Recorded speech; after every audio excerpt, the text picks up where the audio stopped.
we opened, I about died yesterday when I counted them up, 93. Wow, and I bought a couple of these, the crochet handle and the towels. Oh, those are Janet's, yeah. And what's so great about hers is the towel is double. Oh, yeah. And I got in elsewhere, and the towel's see, never double. Yeah, I know. And it's a nice dense Oh, storm yeah. towel. Oh, yeah, yeah. Yeah. Yeah, she does a good job. I'm doing all this shit. She doesn't mind having to pay the commission, high commission price for not being. Not working. Oh, Yeah. you are a sweetheart. Well, what else am I gonna do on Sunday? You know? Gets me out of the house and away from doing things I shouldn't be doing. And Meeting people, I'm sure. Oh, yeah, guys. And also seeing people that you know Well, probably. yeah, a lady came in yesterday who bought some pot holders in the end and some jewelry, I think. But I haven't seen her in ages, and that was kind of, oh my God, I know you. So that's kind of cool.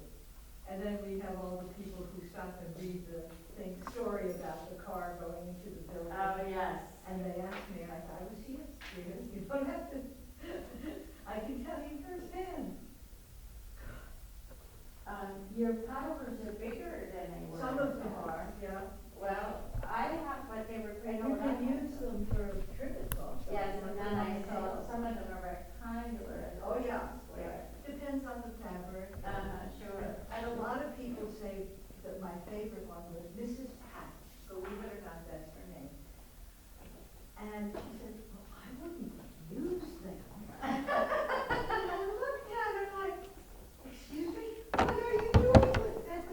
Well, she may have looked somewhere, you know, that she hangs it up and She she has has them her. all around the molding at the top. Oh.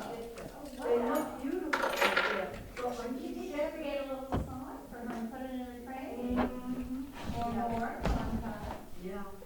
If you I want mean, to it was funny, because I finally she would buy one hot dog at every shop.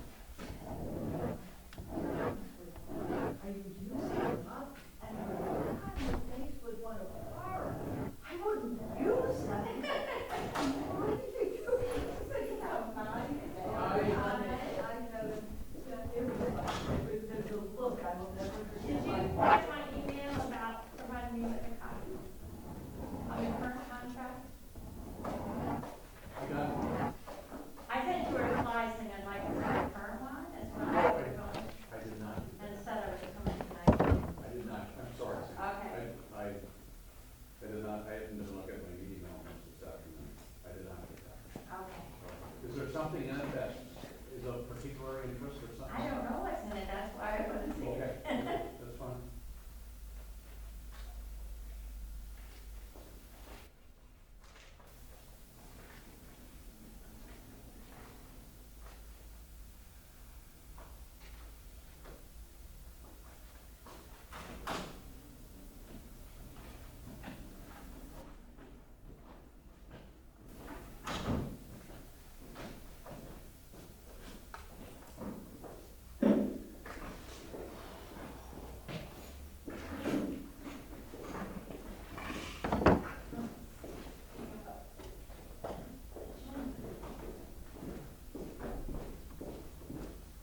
You, Sue? Subconsciously, in my mind, if I come early, we might leave early, but that doesn't really work out in the case. I've tried it. It doesn't work. You always believe that, John. You've been there too long, absolutely too long. Yeah, you should know better by now. Well, let's see, when are you supposed to? Oh, it says Wow, 8:55, you're supposed to but return I don't at know. 8:55. I got my Would money on anybody like 9:30. to put money on that? That's well. I like to hear that. That's I could have retired a millionaire if I had won a bet on every time that hasn't been true. yeah. I could see 9:30 tonight. I don't see it at That's 10 or cool. 11. Well, I haven't looked at the agenda, so I can't make a decision here. Can I ask you a question as a former counselor, Sandy? Mm-hmm. So this afternoon, I got a strange call from Jeff LeBear, Community Bank. He's a board member, and it's about, The community bank? yeah, I'm gonna disclose this tonight anyway, but he left me about a minute and a half long voicemail. Basically, he had just heard that you were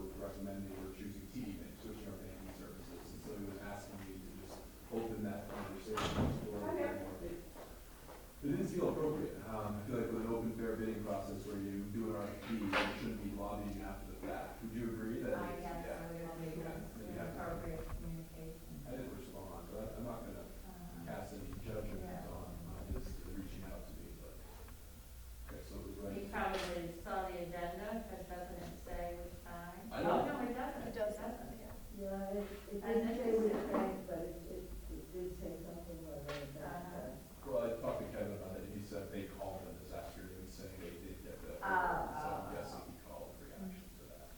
That's probably it. It's How many item banks, four- item how many 14. banks submitted? And where are the current, what's our current bank, TD? No, I think our current name is Community Bank. It was merchant, yeah, yeah, Which is the former American. yeah. And I'm under the impression that we, well, maybe, can I not disclose that? I don't even know officially, but I understand that we are recommending, or somebody's gonna recommend to us to switch. But not to TD, though. I don't know. Well, that's the person who. No, Community Bank. Oh, community, We lost well, the business. All right, so I'm not wrong in my inclination, that it didn't seem quite no, right. that doesn't seem, there's a process for submitting your proposal and it being judged on its merits. That the design of the RFP process is separate the decision making from personal relationships. Mhm. So nice, I mean, is that side? Yeah. It's getting a little cooler though. I mean, the high 88 at least, like around Yeah. so it's pretty hot. Yeah, well, with humans in it, yeah, Yeah. that's, Cool, the shades. cool enough house for our state. For my dog needs state. Before you walked in, we were taking wagers on whether or not we'd be out at 8:55 PM or not tonight. What are your thoughts on that? Well, let me see. No. How many questions do you have? I think number 13 maybe that is something. Wait, what's 13?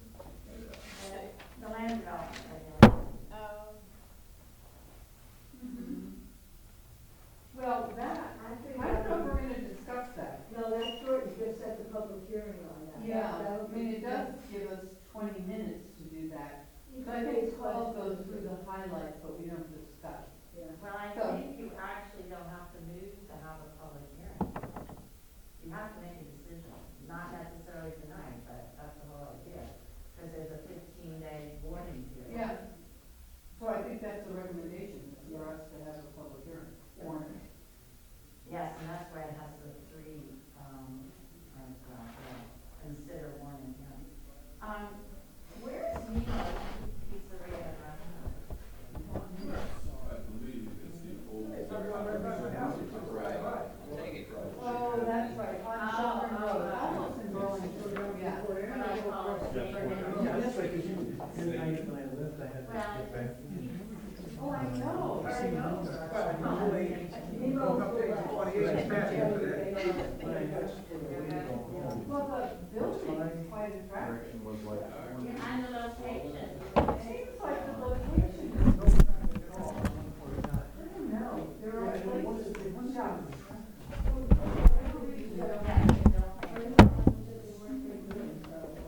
But Nemo's, I think, been the one that said it's wrong, it said we got to do.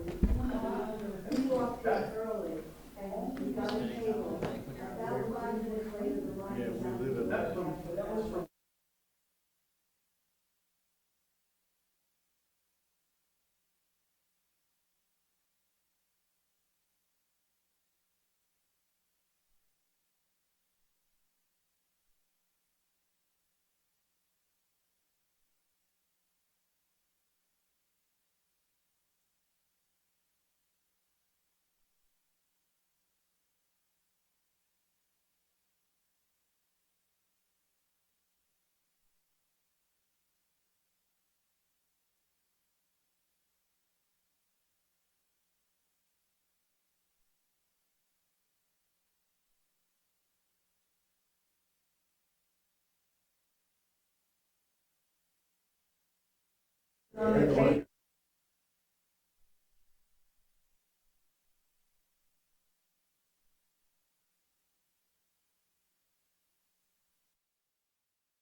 Burlington City Council meeting of Monday, August 19th, 2019.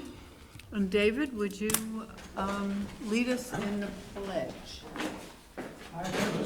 To the flag of the United States of America and to the republic for which it stands, one nation, under God, indivisible, with liberty and justice for all. Second item of business is instructions on exiting the building in case of an emergency. In case of emergency tonight, everybody please leave the building through one of these two doors on the side and gather in the parking lot beyond the building to the south. Not in this parking lot, but around the corner and to the south. If these doors are blocked, please go back out in the lobby and out the front door and return to the same parking lot to the south. I will make sure that the building is cleared, so please leave expeditiously. Okay, thank you. Word of the day. Agenda item 3 is the agenda review. Are there any additions, deletions, or changes? Do you have one? I have an item for after your meeting, a deliberative session on the interim zoning matter that you discussed at your last meeting. The jurisdictional opinion is ready for you to review. Oh, okay. And you don't need to warn it. It's just and you don't need to do it during your normal meeting. So, Okay, good enough. after the meeting. Okay. Shouldn't take long.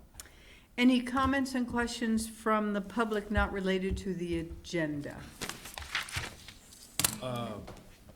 So I'm not gonna speak on behalf of a local resident that called me, but Ray Gana said he would come here tonight, but I guess he hasn't made it. He has an inquiry about the definition of a front yard. Cause he lives on that little bit of pinnacle that's Oh, right, the and he's back of got it, so he like has three front frontage yards. on Spear, frontage on Pinnacle, frontage on Pinnacle. So, but he's not here. So I don't know whether planning and zoning can help him directly. He's called him before, but I wanted him to come to explain and see if we could help him, but I don't, since he's not here, I can't speak for him, so. Okay, I got that, his email too. Okay, Mhm. yeah. Okay. Well, duly noted, and is that something zoning, or is What's it the the underlying planning issue? commission? Well, he's got, his house, as I understand it, It's is surrounded kind on of 3 sides. situated, by a- yeah, and there's a road here, a road here, and a road here. What's the front yard, or what's the? And well, he's trying to, I don't know what he's trying to do, but he's concerned about which side is the official front yard, so he can, I don't know, do something to another part of the yard? It has something to do with his HOA as well. His pardon? His HOA, there's a concern within his HOA. Well, you should talk with the planning and zoning. Yeah, I think he has, but I don't understand how that didn't resolve Okay. anyway, so Okay. let's let him speak. Well, he's welcome to come to I'll our tell next him to come meeting. again. Yeah, okay. Number 5, announcements and the city manager's report. So, Tim, you want to make any I announcement? don't have a lot to report. I was not able to attend the planning commission meeting last week where Michael Mittag described the TDR committee's work because I had an earlier plan to go to the Global Foundries 10-year anniversary party, right? So it's 10 years of being a true company and the 10-year anniversary of opening Fab 8, which is in Malta, New York, which I visited 2 weeks ago for 2 nights and didn't get to go to Saratoga because I was working the whole time. And Tuesday was a dark day, so if you didn't know the terminology, Mondays and Tuesdays are dark days at Saratoga during racing season. They don't race. So, Oh, I was The able to good part walk. about that is you can't lose any money. You- The bad part is you can't win any either. But I did get a chance to walk down through Saratoga Springs during the daylight and went into their Congress Park, which is really beautiful, and was playing Where Am I with some people texting images, and they had no. But then I gave up the ghost by showing a regimental Civil War statue, which had the 777 on it, and so, which was funny how that's all those 7s and no 11s at Saratoga. But anyway, they guessed it. So. that must be a Global Foundries joke, or? No, it's just, 7 come 11 gambling term, Oh, Yeah. see, I'm not a gambler, I didn't Well, even know that, okay. Well, you haven't given yourself Got a it. chance, probably. Or one of Boeing's latest jets. It's- oh, right? 777. I didn't say that, did you? Okay. So I haven't, I didn't get a chance to go to that meeting.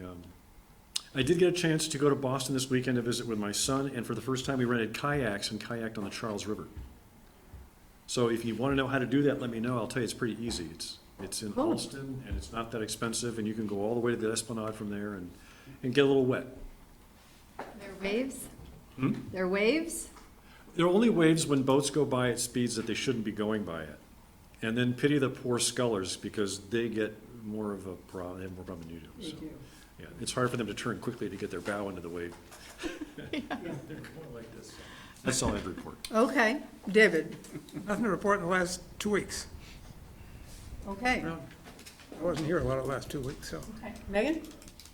Well, we were supposed to have a IZ open space meeting, I think it was last Tuesday, but because our chair was on vacation and, you know, I think communication lines got cut, we decided that it wasn't necessary. He just gave us more homework.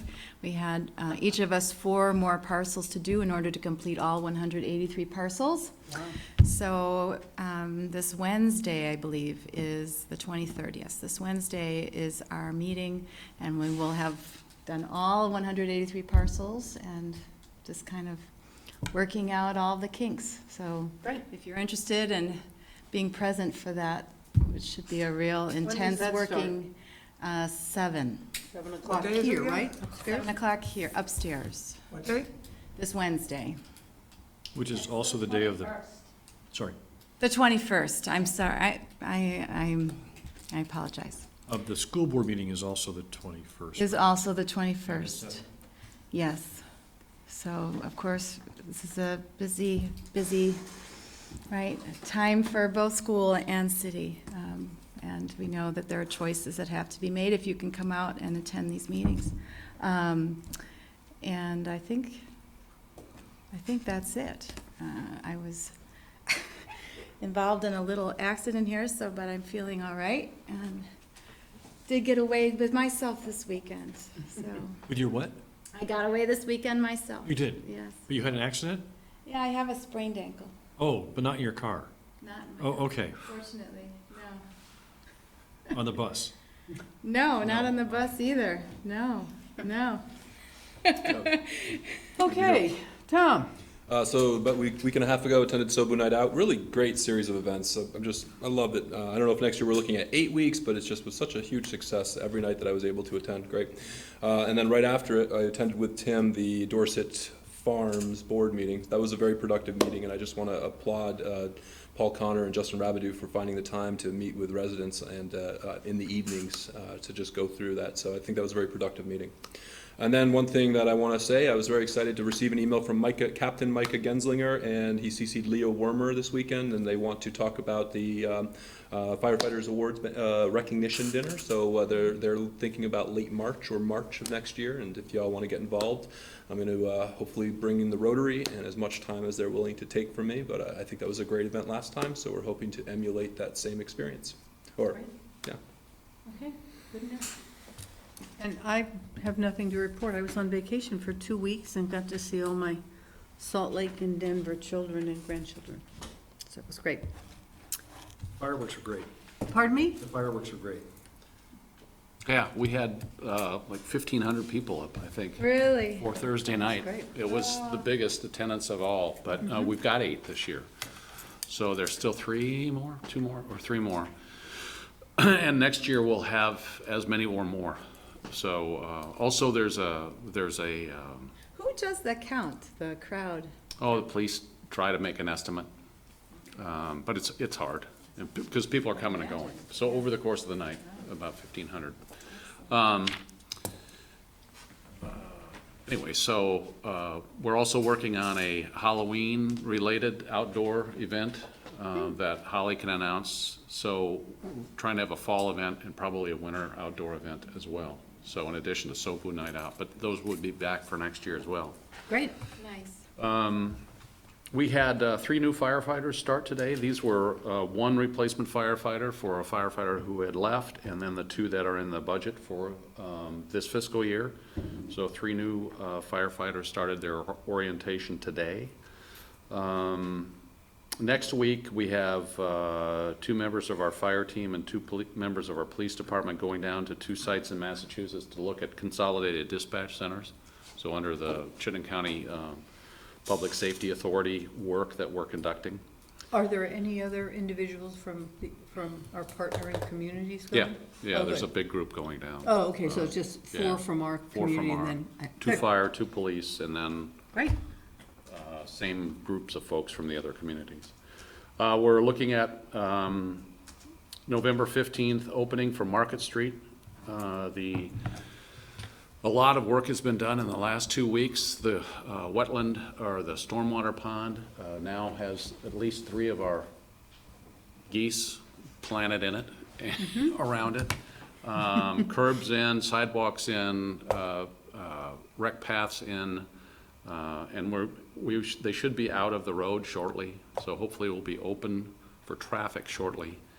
And then completion date still looking at November 15th. Most of the work will be outside of the road from this way forward. You have a luncheon on Wednesday for the Yes. DPW team up at Wheeler at 12. That was 12. What did I had 12:30 on my calendar. I will get a confirmation of that out to all of you tomorrow. I thought it was 12. And then My mistake, sorry. I got home late last night, I'm sorry. It is 12. on Monday, we have the consultants here for the recreation facility, and they will be meeting with stakeholder groups throughout the day, and then there'll public forum from 7 to 8:30 in this room on Monday night. And Tom's out this week, but will be back with us next week. So that's all I got. Okay, good enough. So moving on, reports from counselors' committee assignments. I don't have anything from the police, the airport commission. We have a meeting Wednesday of this week. Anyone else?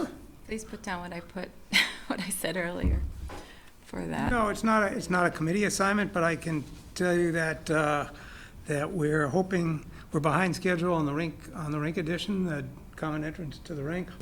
We, back and forth on emails this week, the pricing's a little higher than we anticipated, but we voted to go ahead and proceed anyway. The current plan is to hopefully get the foundation in this fall, and then the building next spring, with completion next fall. We had originally hoped to do the whole darn thing late this summer and be done before Christmas, but it's not gonna happen, just because of one thing or another, and all the permits are in place, we're ready to go.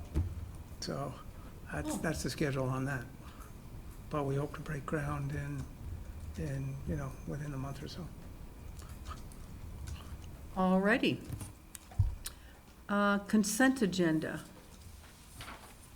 We've got the signed disbursements, approving minutes for 3 meetings, and acceptance of the Pinnacle Spear Stormwater System and associated easements.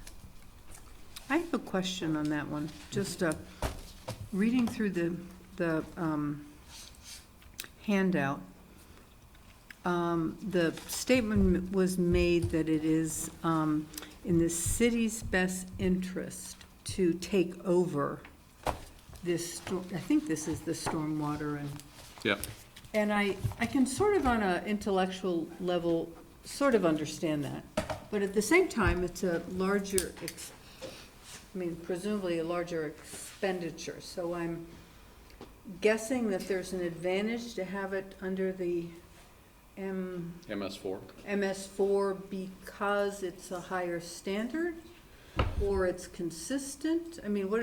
There's stormwater and sewage is going somewhere good now, right? Sewage is, but the stormwater, this is the agreement we have with residential properties, that if they, with our help, with grants and other funding sources, if we make the improvements needed for the stormwater facility, then, and it meets our standards, it'll come under our MS4 permit, and then we will maintain it up to the standard. Otherwise, the concern has always been if a residence or a association, owners association continues to maintain the facility, they're gonna be under their own permit obligations, and the maintenance may fall by the wayside. Okay, so this So- is guaranteeing that they're maintained to a high level. Yeah, because the MS4 permit is on us. We have the requirement to make the improvements in the stormwater entering the waterways, and so we want to assure that the maintenance is carried out, and best way for us to do that is to take it under our wing, so to speak. Okay. Well, It's a good I figured question. as such, but I just Yeah, was wondering. yeah, you're going to see a lot more. They're just underway now on Kennedy Drive with that facility that was approved a few Right. months ago. And that has its own funding mechanism, right, through stormwater rates, Stormwater rates and also the grants we get. grants, right, yeah. So, Tom, did you? I have a comment that I don't need to change the previous minutes, but if it was to go in tonight's, I'd appreciate it. But on the August 1st meeting, it says Mr. Chittenden asked whether reducing parking spaces would hinder affordable housing efforts. My question, and I'm 99% sure, was really if minimum parking requirements have been proven to be a hindrance for affordable housing. So there's a slight difference there. I just wanted to know if the parking minimums were in fact a hindrance to affordable housing. I don't know if you got that, Sue, but the way it was framed here, I just don't think it captured the essence of my question. That was August We'll have a 1st? chance to ask that question again when we see the amendments tonight. Sure. Okay. I would entertain a motion to approve items A, B, and C under the consent agenda. So moved. Second. Any further discussion? All in favor signify by saying aye. Aye. Aye. Okay, update on the city-school collaboration. Well, we actually aren't meeting till Thursday, in our sort of scheduled leadership meeting. There certainly has been lots of emails back and forth and announcements via the Neighborhood Watch and through the other paper about some conflicting time of meetings, one being the city's meeting our first meeting, I think, with our contractors or consultants to work on the rec department expansion or building and determining from the public what it is they might be interested in. And unfortunately, that conflicted or conflicts with a planned meeting, It's a working group meeting, they called it. a working group meeting for the school district, a working group, I guess, on their visioning and working with their consultant for the plans for a new high school and middle school. And unfortunately, they're on the same night. Although my understanding now is that the school is having a second meeting for the public 2 days later. It's the same meeting, it's for the same purpose. My understanding from this original meeting they posted was that it was kind of an invitation only. It was focused to hear from parents of students. That's who they wanted in the audience to focus on what it is the new school needs to have or the conversation. And it wasn't necessarily open to the public. User group, they saw it as a user group, they called it, in the superintendent's message, which I didn't receive even though I'm a parent. So it's only, I think, some parents who received an invitation. So unfortunately, they both got scheduled the same night. Kevin assures me that the city went on their website to see if there was a conflict before they scheduled the Monday meeting. and it was not posted, so he was unaware of that. At this point, we have consultants scheduled, lined up to be here, and so we will go forward with our meeting. They will go forward with their meeting, and hopefully the parents who can't come, I guess it's an open meeting, right? So even if you weren't officially invited, you could show up. I'm assuming, I don't know, because I didn't get invited. Could attend that meeting on Wednesday, and if they really are interested in meeting with our consultant and talking with the Rec and Park department, and they could do that meeting on Monday, and then Do we have an option to stagger the times just a little bit? Maybe start ours an hour and a half earlier so that people might be able to go to both, or is that not an option? I think we're pretty scheduled for the day. that's right, they're here all day. They're here all day. This is next Monday, the 26th, right? 26th, yes. Rec meeting is at 7, correct? Yes, and the school user group meeting is at 7 as well, I believe. Yes, I didn't get, that's what Bridget's posting said. So, I mean, unfortunately, it's another example of either the process of posting things on the two websites aren't as foolproof as we might like. I mean, I have to say, the city checked it and it wasn't on their website, so short of, and we can discuss this on Thursday with Elizabeth and David Young. And Helen, something to add for the public's benefit is that the study is also of interest to the schools. Regardless of where the study goes, the schools wants to know if there, and as does the city, we both want to know if there is a possibility for the two entities to collaborate on both a performing arts space and a recreation athletic center. And the only way that we can do that informedly as a city, because we only are representing the rec programs, right? We're not representing the athletic teams, right? We are not privy to all the needs that they have, but we are hopeful that we can get information that will be useful for those projects to go forward in a way that will benefit not only the schools, but also the whole community. So this study does not necessarily lead to a bond vote uniquely for a city recreation center. It would go forward in the way that the community sees fit. I think that that's an important point that needs to be understood by the public. This is, yes. Does the study include a cost estimate? I believe so. I don't know, I walked out, some people were asking. What study? For the recreation center. Study. Yeah, it'll, at this level, we'll have a reasonably good cost estimate coming out of it. We won't get an actual real cost estimate until we have until we've signed up a contractor to do a contractor for the construction. Similar to what we did It'll be very close. several years ago when we were talking about a library, Yeah, a rec center, and same thing. and a city hall, all in one building.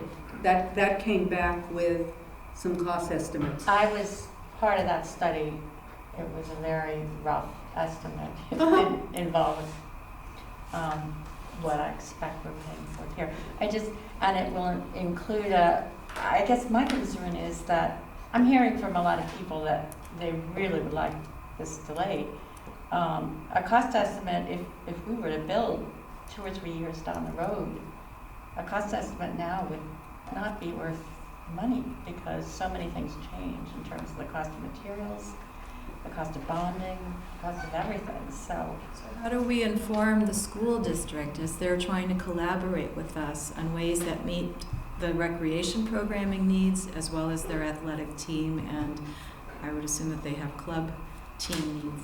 Well, if it's simply a what we would want and not specifically what we need in facilities and what might be done with them, that's very different from designing a facility for Veterans Memorial Park. Well, it's actually not. Can I have an update? Sure, you may. So I met with David Young last week. We had, the week before last, had a really good meeting, discussion. The school board, of course, is moving toward trying to make a decision on what they want to take to the voters, because they're going to have to tell their architects to start moving in one direction or another. Part of that is whether or not we can collaborate on a recreation facility or not. In order to do that, we have to know what we need. So what is it that the public wants by way of an indoor recreation facility, and could that be built at the school, or would it still need to be a separate facility? So one of the reasons we scheduled the consultants in so quickly on the Monday of next week is to get that dialogue going so we can dial into what the program needs are of the public. We did that initially with Dora Whittier, but this is really an attempt by professionals who do this every day to really hone in on what the programmatic needs are. And so with that information, then we can have a more informed discussion with the school district about collaboration, either there or taking what their needs might be, and if we were to build up at Veterans Park, to use those facilities for school needs as well. So anyway, that's why we're having. And I think, I think even with rough estimates, Yeah. you can get sticker shock, or the public can say, yeah, that doesn't sound outrageous. Well, that's why I made a request to see the contract, because the scope of work sounds, as I understood it, sounds much greater than a needs assessment of what facility. Well, that's my concern. Yeah. I It's a don't think preliminary that feeds schematic into a design. collaborative process with the schools process. Let me say that, if I can interject on costs and pricing, I'm looking at an email related to the project at the rink for the new addition. Numbers fluctuate all the time. I'm looking here, we're not going to actually start primary construction until spring, hopefully get the foundation in, but from our contractor, masonry, concrete block This is numbers have gone. Kieran's? Yeah. Yeah, from 160,000 to 137,000, so they've gone down. Our price from Ireland to package number for excavation and concrete has dropped 24,000. So not everything goes up, some things go down. Prices fluctuate up and down. It depends on the supply, the demand, the time, et cetera. And an awful lot of what we're talking about is concrete work and roofing work and excavation. And so those prices fluctuate. So any number we get is going to be a best estimate at this point in time, and it's gonna change, but it might not get, tremendously higher. It may stay the same, it could go down. But I think our original one with. Well, it will be helpful to see the current contract, and I understand it's also being revised, and then the later one.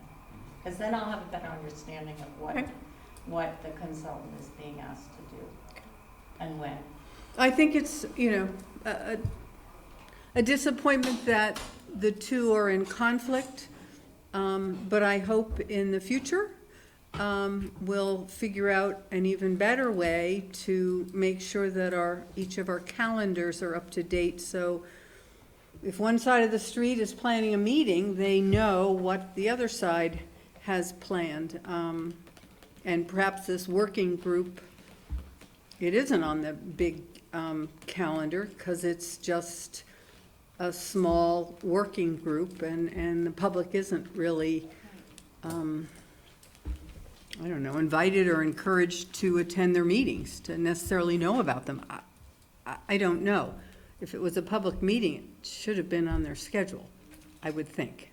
That's not the focus of my concern. I understand that. But I think I am concerned or was disappointed that there appears to be a conflict in the dates on topics that I see as working together, potentially. Monica?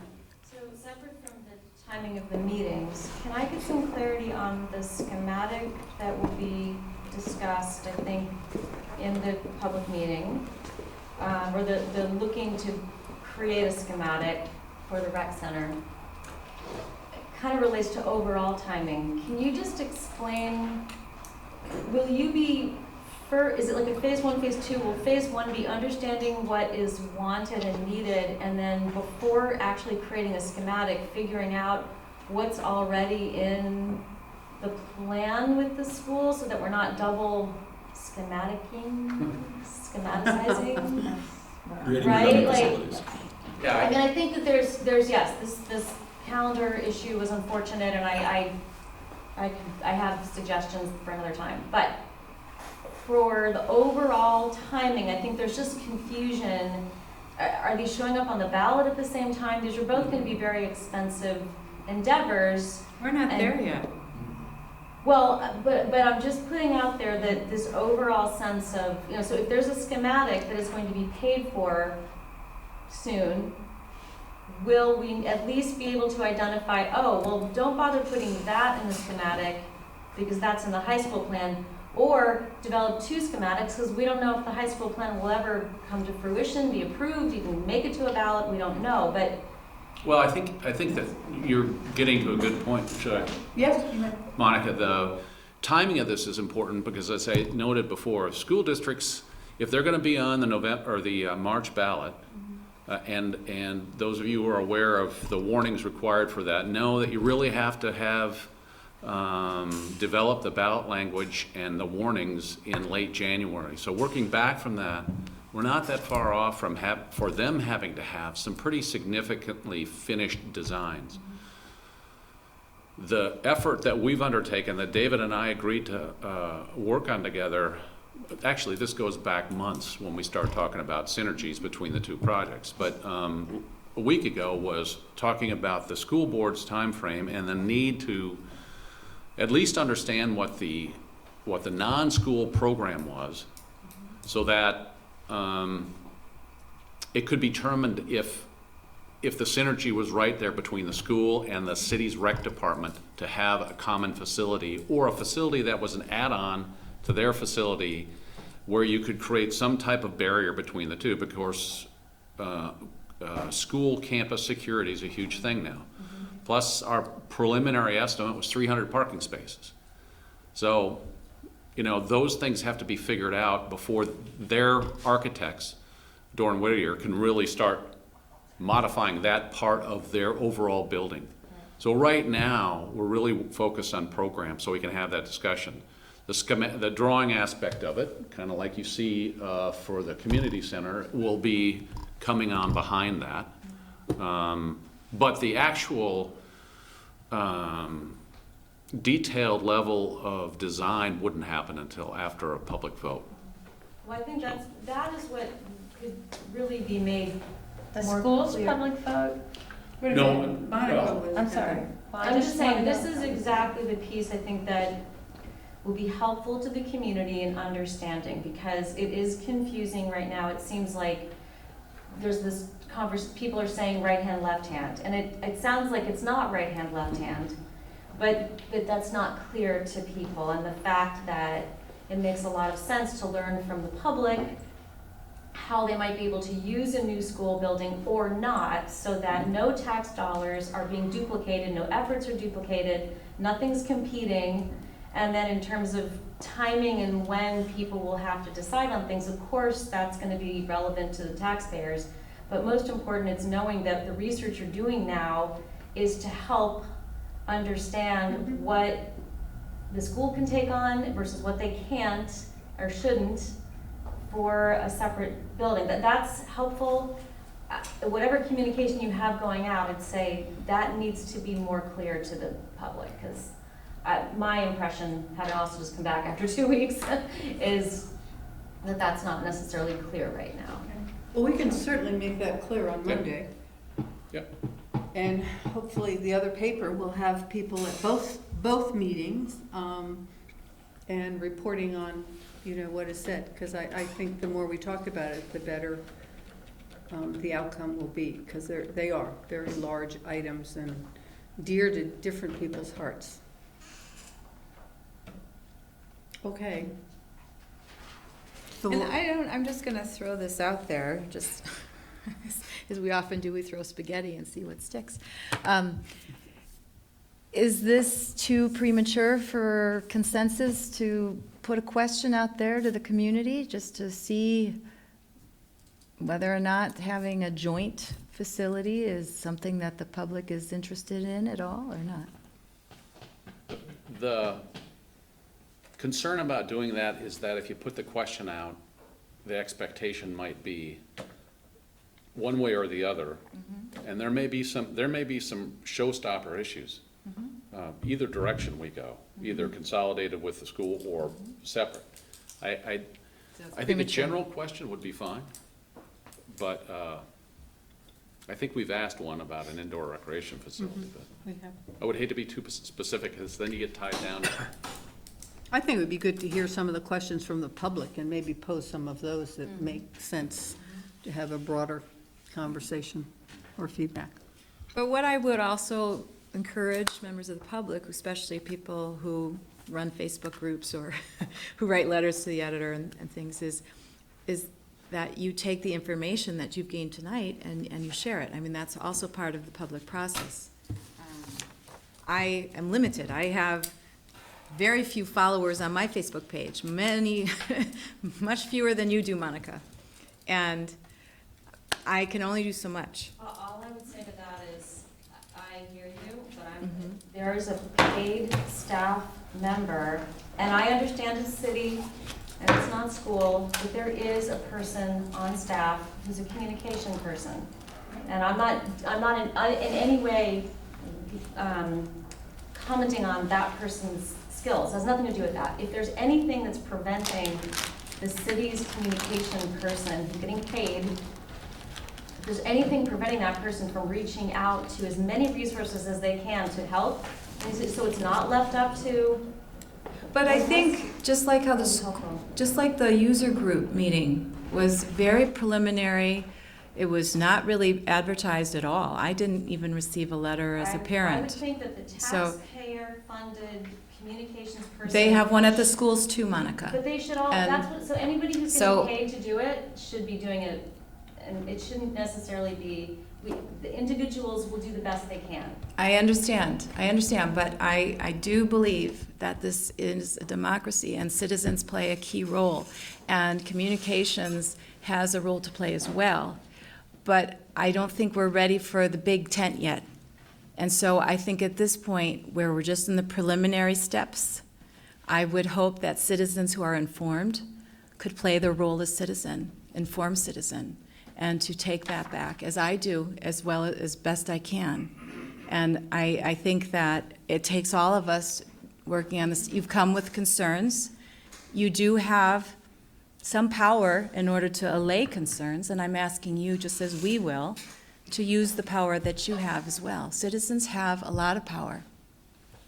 I just want. Well, we will certainly discuss this on Thursday and see if we can find a way that will avoid this to the best I'll share the we can. article.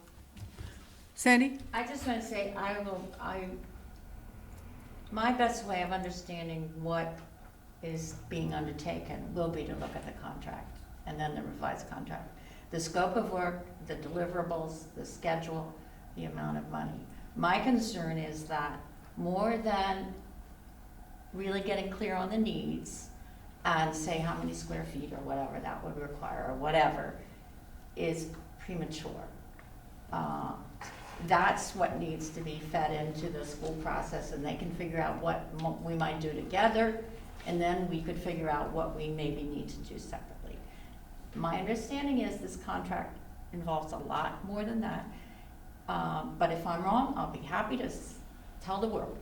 So that's the way I will understand what the city has undertaken with the consultant, by looking at the contract. Thank you. Thank you. Any further comments about our collaboration? Okay. Number 9, consider and possibly approve a grant agreement resolution related to the Vermont Community Development Program and the Champlain Housing Trust Garden Street Housing Limited Partnership.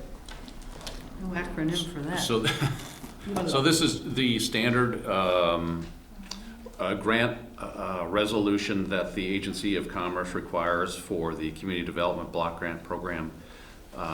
That program is one of the many funders of the Garden Apartments project that is being built by Champlain Housing Trust. And so this is an acknowledgement and a authorization for the people named to fill out reports and provide input to the agency throughout the grant, which will go on for some years.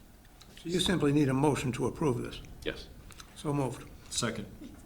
Any further discussion? This is for the Garden Street building under construction, right? Yes. Yeah. Yeah. You've already approved months ago, you approved the grant application and the program approved it. We had one similar for Allard Square. Yeah. Yep, it's the So same thing. it's the same process. All right, so ready for the vote? Yep. All in favor of approval of this grant agreement resolution, signify by saying aye. Aye. Aye.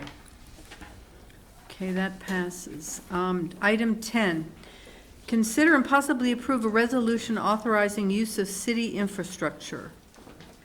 Hello, Andrew. Welcome. Andrew Bullock, City Attorney.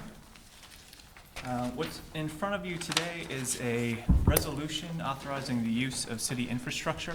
As part of the Market Street project, the city installed several conduits and vaults that are kind of open for use. This is a fairly unique circumstance where the city is the owner of the conduits that are going to be underground in the right-of-way. And so this allows the city to essentially collect rents and the usage fee for those. I think there's a total amount of linear feet of about approximately 52,000.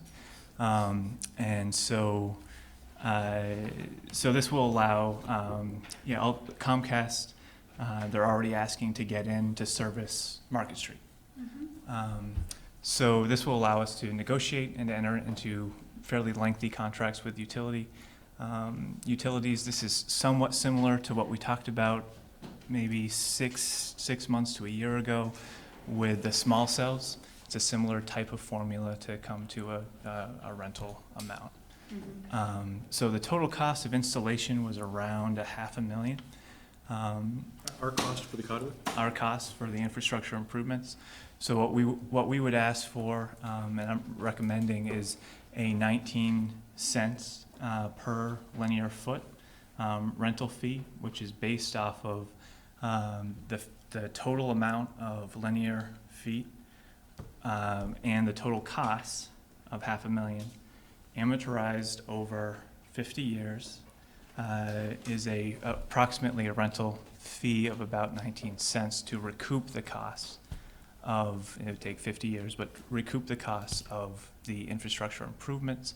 I'd also recommend in section 2 of the resolution to also have an or in there. The Public Utility Commission regulates poles and what the rental fees are for poles. So I would suggest that the calculation be an either or, whichever is greater. So it'd either be 19 cents or the maximum amount allowable under the Public Utility Commission's regulations. Happy to answer any questions. I have some questions. You have some questions, I have some comments, you so go go first. ahead. No, Okay. go. So, these conduits, do you know what the size they are to begin with? Are they varying sizes? They are varying sizes, yep. There are some that have, I may defer to Kevin slightly more on the technical size of it, but yeah, I think they are some that have, some are bigger than others. And what will the city have in those conduits to begin with? Power? No, this is just telecom. Oh, this is just a telecom tube? Just telecom, yep. Okay, so it's along the street, but it feeds every possible property that could be built out? Right? So it starts off empty per se from a city perspective, but then as applicants come in, and if they're approved and they pay the fee, they can insert their wire. All right, so there's nothing that would prevent let's say, a Comcast and a Consolidated Communication and a Burlington Telecom wire from all being in the same conduit. There's nothing that could impede that whatsoever. Or any other competitor, any other telecom company that wants to be in that conduit. Are there any considerations for the size of the wire that a company would want to put in there? For example, worst case scenario, it's an empty pipe. And Comcast comes in and says, it's a 5-inch pipe and they want to put a 4.5-inch wire in that only has a single strand in the middle because they want to block all their other competitors out. I mean, that's a bigger expense for them to do that. But I'm thinking of the worst case scenario for a company trying to block out other competitors. And are there provisions to isolate or to standards for what sizes of wires they would be allowed to run? That would certainly be a consideration under the negotiation of any contract that we entered into. Which has, I think the resolution has a very broad provision that allows sort of any consideration with Director of Public Works.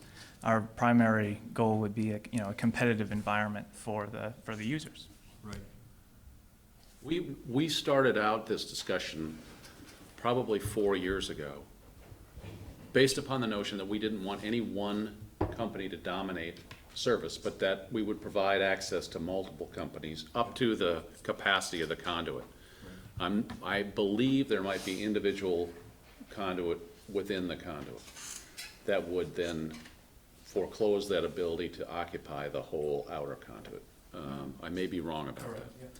But our intent here is to assure city infrastructure where we don't have telephone poles, to assure that there's competition and availability for item.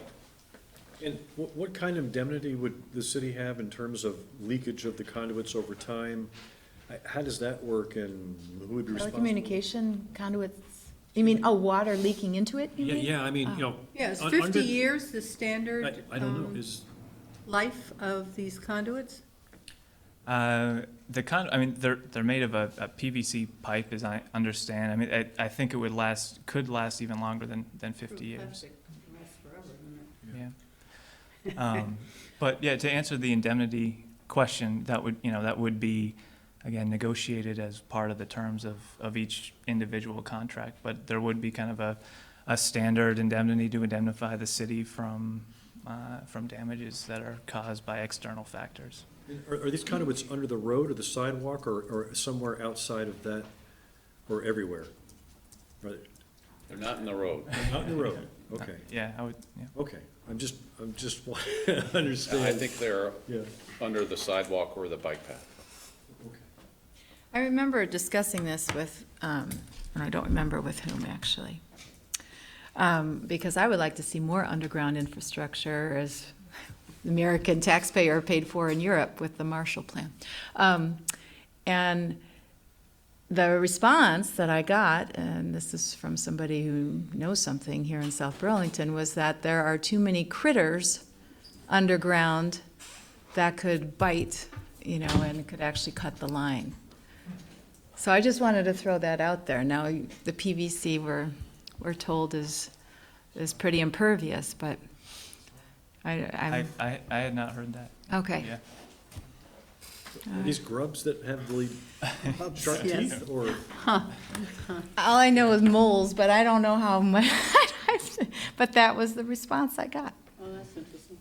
So, Yes, go ahead. So my one question / concern is the language in front of us seems to be ready for that 19 cents, but in your commentary you said something about with a caveat saying, or the highest rate available with the polls. So my concern is locking in at 19 cents indefinitely as things could occur over the next 50 years, be it a frost heave or so on, costing more than the original 500,000. Are you proposing some alternative language which will give some greater flexibility, where this would be 19 cents for 10 years with an auto gradation increase, or anything to that regard where the 19 cents is going to somewhat adjust for the anticipated maintenance of these lines over the 50-year lifespan? I think including the language referencing the Public Utility Commission rule will give us some coverage. Is that in here now? I have a recommended Fair enough. motion. Will give us some coverage to that, but this is also a council resolution that may be amended from time to time.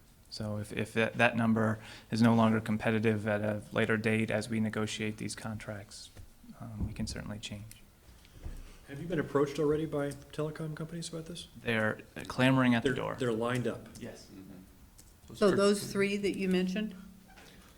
I know, Or aren't you free to share that? well, maybe I we shouldn't understand. talk about that. Okay. We All right. have, we have a lot of interest, let's put it that way. Great.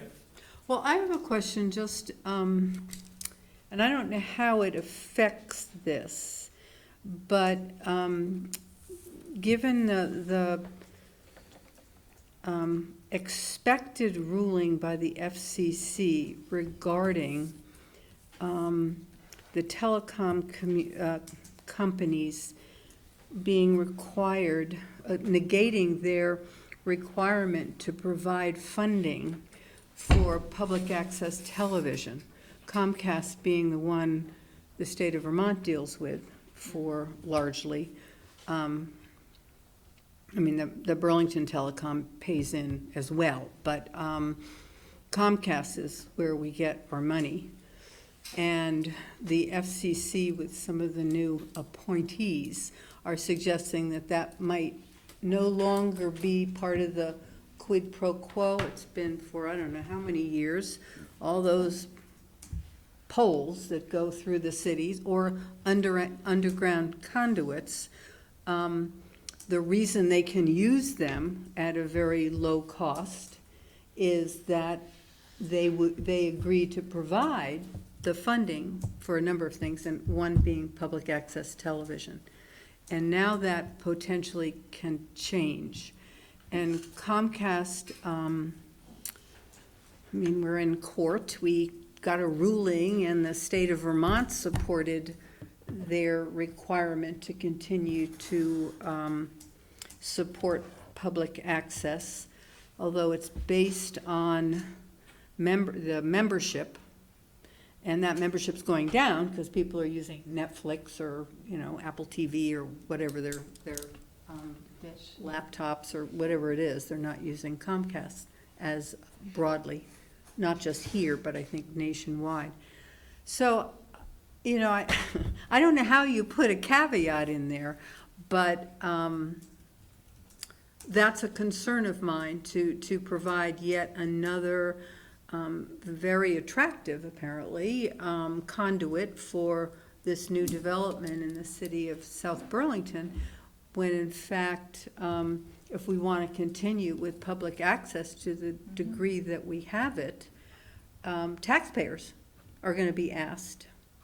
You know, potentially our contribution or membership cost will have to go up to fill in the gap of a company that may be let off the hook nationally, completely. I don't know how the public utilities in Vermont, whatever it's called, they just changed their name and I can't remember it, if they can override the FCC or not.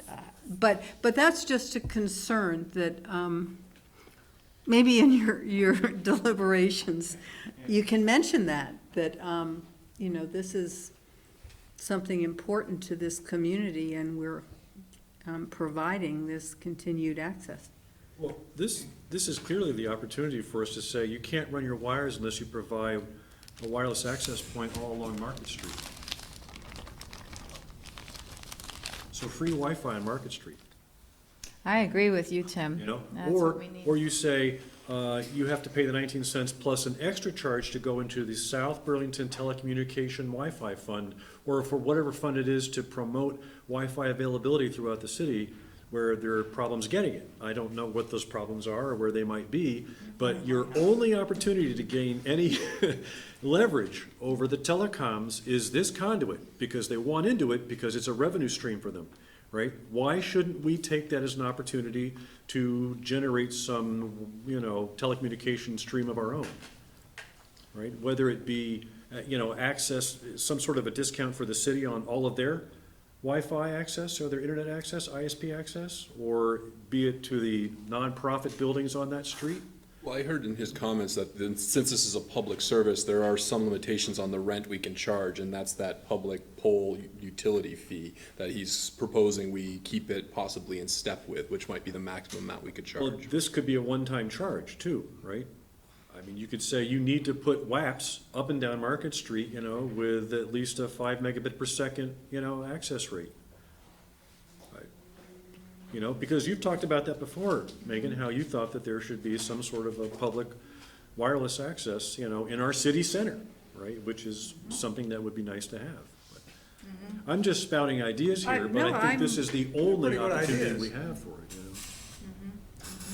Well, why don't we don't need to pass this, you don't need to pass this tonight. There's some good questions that have been asked. Why don't we do a little more research around this, understand what our limitations might be before the Public Utilities Commission and with the FCC, and research that and come back with a recommendation that takes those things into account. Does that work? I think that makes good sense, because, Yeah. as Tim just said, if we can leverage this, let's leverage it as far as we possibly can for the benefit of the community. Good ideas. Thanks. There are people in Newport that don't have access, and they only have it now because of a nonprofit started by a woman who's enabling mesh technology to link individual businesses and houses and daycares, you know, site by site together to give people basic internet service for the first time, right? And I'm not saying that we have that problem in South Burlington, but I think there are a lot of people that have access problems, you know, mostly because of cost, right? Basic internet from Comcast is at least $50 a month. Not including telephone or TV or any of that stuff, you know? Well, I can't even get it. You can get consolidated, but you're limited in your speed. I sure am. You know, they keep Today I saying, couldn't you get know, keep internet. Vermont weird, and I say, get Vermont wired, or get Vermont wireless, right? Because if you want this state to be competitive in a technological way, you gotta get DSL and internet access to everybody in the state. They keep whining how they can't do it. Well, let's try this opportunity. Well, see, that's an interesting point that you raise. I'm just going to, again, put this out there since you're going to do some research on it. But thinking about it statewide, right? Why are these conduits local? Why aren't they state conduits?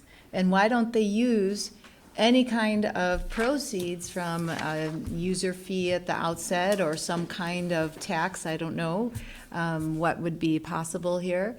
But in these urban centers, to give them prime access to big population centers where they all want to get in order to fund the outlying areas? That's a really good question. Yeah, one thought that occurred to me during this discussion is perhaps a subsidy can be part of the individual contracts that we have. So we subsidize some of the costs or give a discount to what our rates are if they provide XYZ. Just a thought. But I will certainly go back and take a look at some additional research, Public Utility Commission, and see what kind of more options are. And that's state-based, the Public Utilities Commission. Does that mean that regardless of what happens in Washington, the state has some, I don't know, authority? Or is the federal? Yeah, whatever authority isn't superseded, the state has the ability to work within, just as we do as a municipality. Okay, good. Thanks, I Andrew. might have, okay. Moving on to item 11. Public hearing and possible action on amendments or repeal of city ordinances. I move to open the public hearing. Second? All in favor? Aye. So this was the last second hearing was on This is July. the sixth second. I thought it was Groundhog Day. And I went back and Intended. it was on July 1st, and I looked back and watched some of the video, and I believe it was Bob raised some concerns about vulnerable users in the motor vehicle and traffic ordinance. And Amanda put together some language that is reflected in section 10A with a new B, C, D, with a new B and C. And this essentially references the state statute, state guidelines around riding a bicycle. And when you're at a traffic control signal, vehicles turning right or left shall yield the right-of-way to pedestrians in the manner required by state statute. So the requested amendment was included in this version of the ordinance. And other than that, there were no changes to the parking ordinance from the prior reading. Okay. Wait, did you say 10G or 10H? 10B, C, and D. D? Wait. The left, H here says turn left, doesn't say turn left or right. Should it? Which letter, Tim? C says turning right or left. From the box, the agenda item Yeah, so if you look at 10C, 10C. whenever traffic is controlled. Right, left or right, okay, left or right. It's controlled by, okay.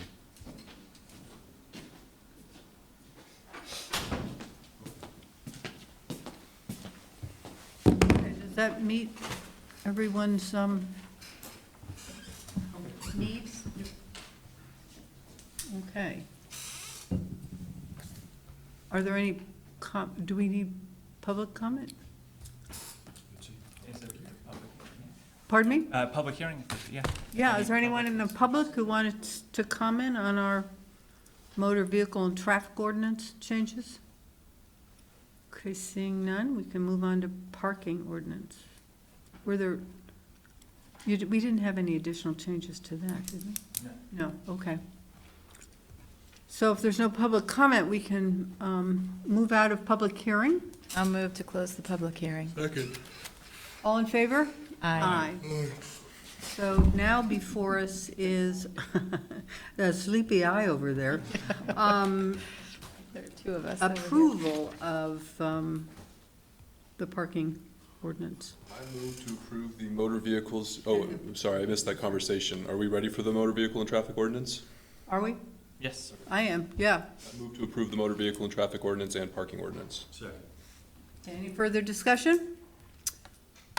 So for the 6-second hearing, we have a motion that's been made and seconded for approval. All in favor signify by saying aye. Aye. Ooh, Bravo. bravo, thank you. Amanda Wow, we can got it. sleep well Thank you very tonight. much. Right, you won't have to, Oh, did we do both, or just, did we do? we did both. Oh, I didn't hear the both, but that's okay. I'm gonna bring one of them back for another. Okay, thank you very much, Andrew. We appreciate your working on all of this stuff. And Amanda, too. And Amanda as well, yeah. Okay, item 12, receive and consider request from SunCap Property Group and Technology Park for the city to relinquish the irrevocable offer of dedication for a planned dead-end roadway and to request impact fee credit for the in-kind contribution of intersection improvements at Kimball Avenue and Community Drive and Gregory Drive. So Paul, are you going to start this, or are we? I think they'll start it off, but I'm Okay, happy to chime please. in afterwards. Okay, so please come forward and bring another chair up. And for the viewing public and us, would you please identify yourself? Good evening. I'm John Illick, representing Technology Park, and with me is Kevin Dar, representing SunCap, who is the developer on this project, and Bob Rushford, who is our attorney. Okay. So we do have two requests of City Council. Probably should talk about them discreetly, as opposed to bundling them together. The first one is, I think, quite simple. When we got Technology Park approved some long time ago, started in the late 1995-ish, got sort of reapproved or modified a couple years after that. It was a 14-lot subdivision, and in that approval process, one of the lots was not fronting on Community Drive. So part of our subdivision plan was to create Community Way, which was a small, short cul-de-sac. And it was for the sole purpose of accessing our Lot 9, because there was no other way to get frontage. The current proposal before the DRB combines several lots, so we're applying for a re-subdivision, and then, of course, to build a building. And part of that re-subdivision is combining, I'll call it 2.5 lots, so that this cul-de-sac is no longer necessary. It doesn't access anything. So we would like to remove the dedication to the city, and that's authority that you folks have that the DRB does not. So our request here is that you take whatever action is necessary to, what term am I looking for, Bob? To Relinquish. relinquish, that's the right term. Okay. Where is that on your property? So it would There's a essentially map be, in the, I know, I'm just. yeah, it would essentially be on the southeast corner of the property. It's sort of, it's sort of in a counterclockwise movement, borders the south and west portion of that fire pond, the Thank big you. pond. So the road would start at Community Drive, essentially right across Community Drive from the access to the parking lot to 30 Community Drive, and it would sweep in a southeasterly movement around the pond, terminating in a cul-de-sac. So on your map, is the pond not displayed? Well, the pond is displayed. Doesn't look like it is. That's why I was trying to Oh. figure, I thought, and I Yeah. walk my dog there, or I used to a lot. It's not explicit on this plan. Yeah, I was wondering if it was your That plan building. is a subdivision plat, so it doesn't show the outline of the pond, but if you look at what would be, Where it says proposed Lot lot 8B, 8B. 6.9 acres, that's Yes. the center of the yeah, pond. that word proposed is probably vestigial from the Oh. 1995 application, but that's where the pond is. And so So that's not developable. the entrance to the new building will be A driveway. a driveway Yeah. instead of this road, Right. instead of, okay, but approximately in the same location? Very approximately in the same location, yes, yeah. Through the application to the DRB and discussions with Paul and his staff, there was a decision to make sure that this driveway would line up with the driveway across the street. Not that it's an intersection per se, but to, sort of make traffic more logically accommodated. Okay, so that's item one. That's item one. Item two is probably a little bit more involved, and because of the traffic generation by any development, in this case our development, there's a traffic impact fee required. And it's formulaic. There's a formula for paying, or for calculating this fee. It's roughly $1,000 peak trip end. PM, trip end. After the traffic studies, and of course the city had their traffic engineer analyze the traffic studies, and then we responded to those. We've arrived at a number of PM trip ends times the trip end fee. It's roughly a $230,000 traffic impact fee, fine. One of the conclusions of the traffic study is that the intersection, picturing Community Drive, which is a horseshoe essentially, both ends connecting to Kimball Avenue. The eastern one would require improvements to that intersection. So it actually trips a warrant for a traffic signal. So we proposed a traffic signal. There's some current discussion, and I think you got a primer on this 2 weeks ago at your August 5th meeting, that when Justin Rabideau was here along with Paul, and there's some discussion about a roundabout as opposed to a traffic signal. One of those two will likely be the solution. And there's more work being done on what makes the most sense, cost estimates, what the logistics are in terms of geometry and acquisition of rights of way and so forth. But notwithstanding what the solution is, either roundabout or traffic signal, there's another cost there.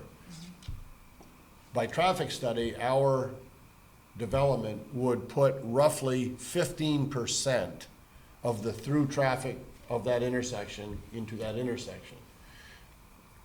We're here now, so we need the improvement, or would like the improvement.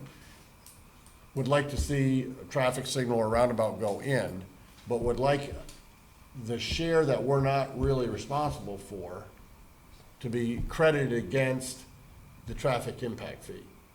Not sure if I made that terribly clear, We but talked about it last time. yeah. You want your traffic impact fee to be credited against the cost of building the roundabout or the other improvement?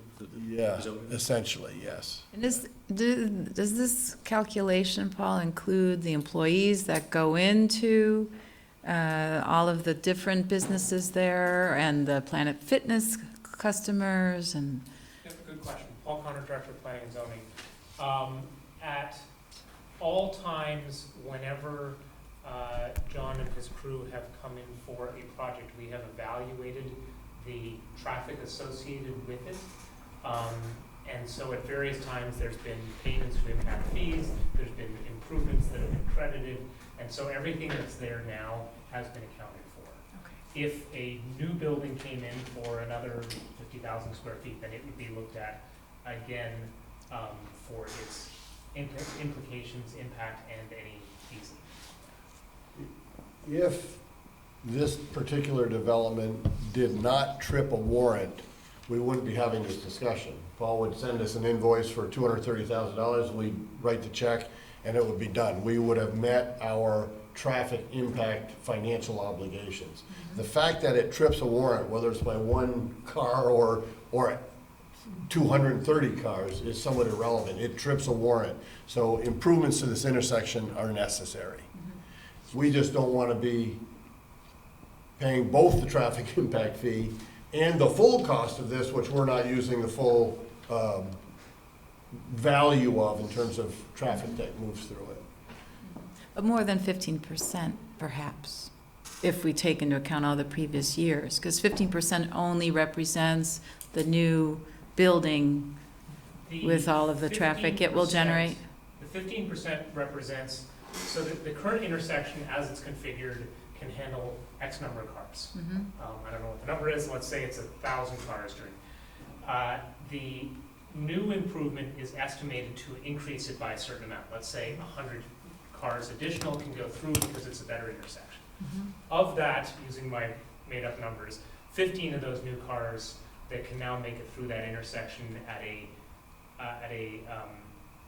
good level of service can be attributed and should be attributed to this new. So it's the development. increase, it's 15% of the increase. Of the Thank you. increase. Okay. So therefore, creating some additional capacity for whether it's future development or other users, or addressing pre-existing low levels of service. Okay. That's the reasons that one would do an improvement. We are perfectly fine making sure all of these numbers are corroborated and acceptable to the city. Justin Rabideau and Paul and your staff and team need to verify that all these numbers are correct. We've done a traffic study. The city has, at our expense, hired a traffic consultant to analyze that. So we're good with all that. Whatever the final result is, maybe 15% is 12 or 20. Whatever the final result that gets verified, we're good with. What we're looking for tonight is the concept, that the city council approve a concept, as opposed to a specific number. So I have a question in terms of the growth. So this is the new tenant will be FedEx, is that right? Is it a replacement of the current FedEx facility in Williston? Yes. Or is it an addition? So it's replacement. Sorry, I didn't mean to interrupt, but I just wanted to. Okay, so those, Boyer Circle has a FedEx facility now, right? There's actually two facilities. One is FedEx Ground, and the other is FedEx. Might be, I'm not real sure, honestly. FedEx We work with Express. FedEx Ground, so this Yeah. is FedEx Ground. Right. This is just the FedEx Ground, so if, the FedEx Ground facility is right on Marshall, and Yeah, yeah. and it's replacing that one. So it's gonna be semis and delivery trucks, mostly? So it's big Well, trucks coming in from? yes and no. There's employees. Yeah, but Yeah. employees are not the bulk of your, of your trip ends, it's gonna be trucks, right? Well, So, The employees during the peak hour actually probably are gonna be the bulk Right. of the but trips. they're driving delivery trucks. No, No. they're coming to work and leaving from. Oh, so work. this is determined for But it also workers. includes the box trucks, and the big ones largely are not during the peak hours.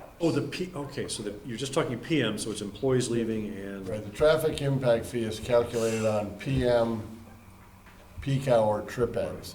So, PM meaning the afternoon, Afternoon. evening, so Yeah. the morning they yeah, get there which is at different essentially times, it doesn't around matter. 4 o'clock in the afternoon. The highest 60 minutes between 4 and 6 PM by the particulars of that use. So what happens throughout a 24-hour day is employees come to and from work, they're in an automobile, and then there are essentially two different types of truck. Large trucks and delivery vans. and the large trucks are coming from the interstate or they're going back to the interstate, right? I mean, you're bringing loads to and you're port with some deliveries? There's no, that's just ground, it's just ground. Right, no air travel associated with this. So So I do you guess- know, I'm sorry. I'm sorry, How many, I did have a question. how many trips a when I day are you started. gonna have with semis? I don't have our traffic study in front of us, but we have that submitted to the city and we can get you those numbers. Does the DRB have that number? Yeah, Yes. yeah. I'm just curious, how many trips a day in or out are semis and or delivery trucks? That's all clear in the report, yep. Yeah. And so, Looks like 90. 90? 90, basically. Sorry, this is David Saldino, our traffic engineer with VHB. so the bridge, what about the bridge? That's gonna be fixed, isn't it? What is the plan for the bridge? Because I ride that bridge and it's pretty scary. I mean, I have to That's take the still whole the- lane, you know, when I'm. Yeah, on- that's on- still the temporary bridge. Right, The state owns. It's in our plan, our transportation plan to, I think we've identified our money and Williston has not yet, but it's a joint project with Williston and the state. Is it a 2019 or 2020 I don't know. project? I don't And know. Yeah, I'll ask, Helen does we have can a ask question. I'll Justin hold on. and get that number for you. What I'm worried about is it's a lot of extra weight going over that bridge in Sure. terms of, you know, semis. So I'm sure that semis travel that road today, but it's additional weight and it's a temporary bridge.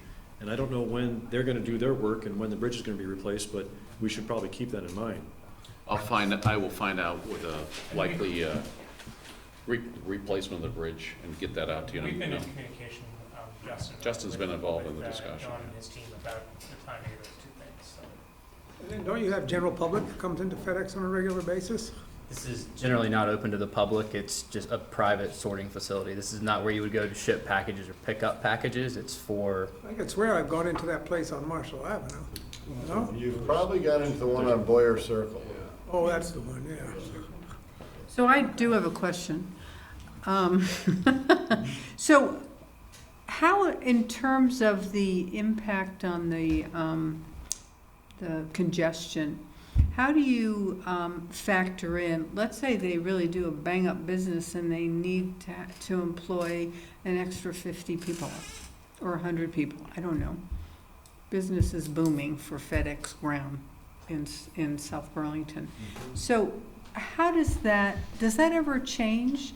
Or is it sort of the next person who buys a lot from you and develops and they're stuck with, oh, so now the peak time is, you know, So that's a great question. a bunch more than, The methodologies that we use, that other communities use, have a number of different ways that vehicle trips can be counted.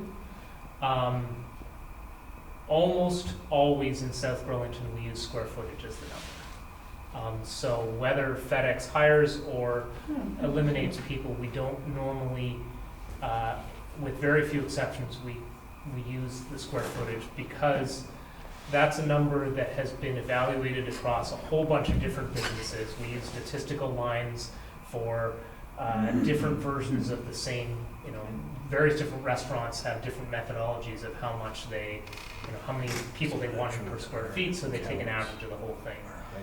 The challenge with using something that can go up and down is that when it goes up, conceivably, if we knew about it, there could be a charge. If it goes down, then the city would then Have a credit. would we then provide a refund? Mhm.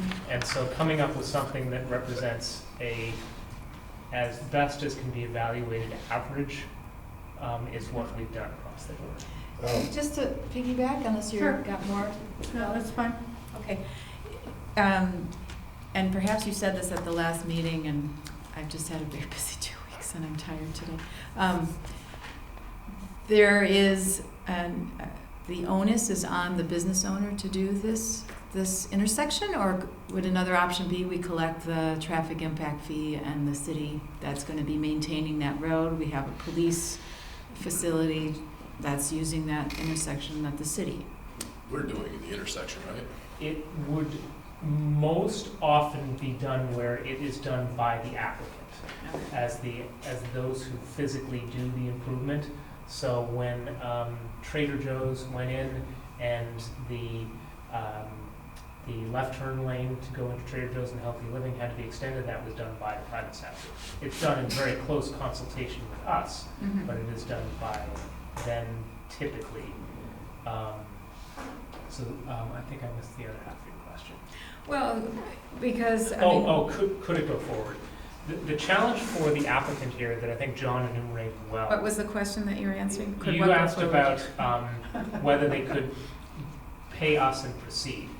Pay the impact fee and, Right. okay. So the city, as well as the state through Act 250, have a level of service requirement in our regulations. When John says that the intersection trips, what it means is that the intersection overall goes past the limitations in our regulations as it stands. So in some manner, and it can be done in various different ways, although typically it's the private sector, in some manner, for this project to be able to move forward, that intersection will need to be done. Let me try to address Helen's concern also. FedEx is very fussy about the accommodation to and from their facilities. And the trip ends that we're suggesting that we're gonna generate actually exceed what the city would normally ask us to contribute to. And we're fine with that. So we've actually already taken into account seasonal employment through our traffic study, and it exceeds what ITE standards would indicate, or the square footage calculations would indicate. So I don't think the city or this particular intersection in this case would be in jeopardy of having had us underestimate the amount of traffic we're putting through. Is the dog path still going to be there? Pardon me? Is the walking path still going to be there? The walking path along Kimball? No, along the whale's tails. Oh, That's what we talked about last time. Yeah. So, I missed the meeting, I apologize. yes. So our intent, If people would pick up the dog poop, that would be nice. it would be nice. It really annoys me. No good deed when goes they don't. unpunished. Yeah. We've tried to monitor that, but it's kind of tough, so we end up doing most of it. But the development will displace small bits and pieces of the path, which we're relocating, realigning it, so that it will still exist. Well, thank you. I think that's a really wonderful community benefit. And I We actually love it. appreciate it, We love and I having folks there. understand that some people misuse it, unfortunately. It's the nature of the beast. But- So to Of speak. those beasts, yes. But it's more their masters. I mean, Well, yeah, I don't expect the dogs to pick up after exactly, themselves. exactly, but I do expect their Yeah, a owners. heck of a trick, but. Yeah, right. Yes, one line. Can you give us a couple of examples where this has been done, where there was credit given for the intersection? Did it happen at Trader Joe's? Yeah, it did happen. And Okay. in fact, in the Trader Joe's example is a little bit different in that applicant was provided credit for the various different improvements that they made. So that was lengthening the left turn lane, adding pedestrian signal, and installing a sidewalk on the north side of what is now Garden Because Street. there already was a signal. There was a signal, but they added the pedestrian signal part of it, which was a piece of it. The city council then agreed to a cost share for the bridge, which was a little bit different from a credit because it went above and beyond this particular applicant's amount. And by doing the cost share, it was recognized that eventually the city was going to be using impact fees to do it anyway, and so may as well get the project done now. So the question really before council is sorry. No, go ahead. Okay, in this instance, the question before council is, the impact fee ordinance lists a specific subset of projects. These are priority projects for the city, that the city's identified for, to be intersection improvements and roadway improvements. There's obviously, as we all know, a much longer list of roadways and rec paths to do improvements upon, but these are the ones that have been listed as priorities. A different way of stating the request is that by making this intersection eligible for the credit, it's raising its level of priority to where the city wants to see this take place. I think I mentioned in our memo that this whole area is in the process of being studied for long-term transportation needs. When I say the whole area, I mean basically everything from Meadowland Drive to Tilly Drive, Old Farm Road, Kimball Avenue, Kennedy Drive, that whole part of the city. This intersection is among those areas that our preliminary results indicate will eventually need some improvements, especially when, if and when Tilly Drive connects over, because that sort of moves a lot of traffic out from going all the way up either Old Farm Road to Kennedy Drive and then Kimball Avenue. So that's for you to consider. It's also currently listed as a potential project in the comprehensive plan. So it's, if you were to decide that it was a worthy project, it's would be consistent with the comprehensive plan in that way. How many intersections are on that list? On the current impact fee list, there's 6 transportation improvements on there. Some of them are specific intersections like Van Sicklen and Heinsberg. Other ones say City Center Road Network, which is really a whole slew of intersections and roadways. So it's, I can't give you an exact intersection number, but there's 6 project areas plus the rec paths, which are a separate set. Tim, if I might address the question of have we done this before, not only is there some precedent, but the traffic impact ordinance and the comprehensive plan prescribe that this is an alternative that can be utilized. The traffic impact ordinance identifies these very specific priorities. And if you're not on that list, then it would have to be added to that list. On that list is the Tilly Drive connector. We would suggest that this intersection, without improvement to this intersection, you're only addressing half of the Tilly Drive connector because that's where it ends up. So I would suggest that this particular intersection is part and parcel of that. So nothing would have to be added to that. In the comprehensive plan, it specifically states this particular intersection. In addition to the Tilly Drive piece, it specifically says the Community Drive and Kimball Avenue intersection should have improvements and would be entitled to this quid pro quo.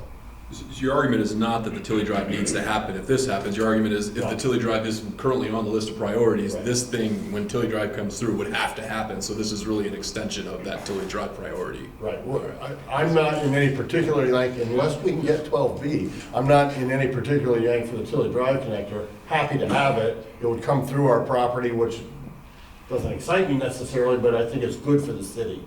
So sure, bring it on. So what you're asking, Thank you for what we're being asked to do is just approve this concept, right? Well, I think that we're asked to do a couple things, right? We're asked to say it's okay to get rid of that dead, or Cul-de-sac, the cul-de-sac. We're also being asked to,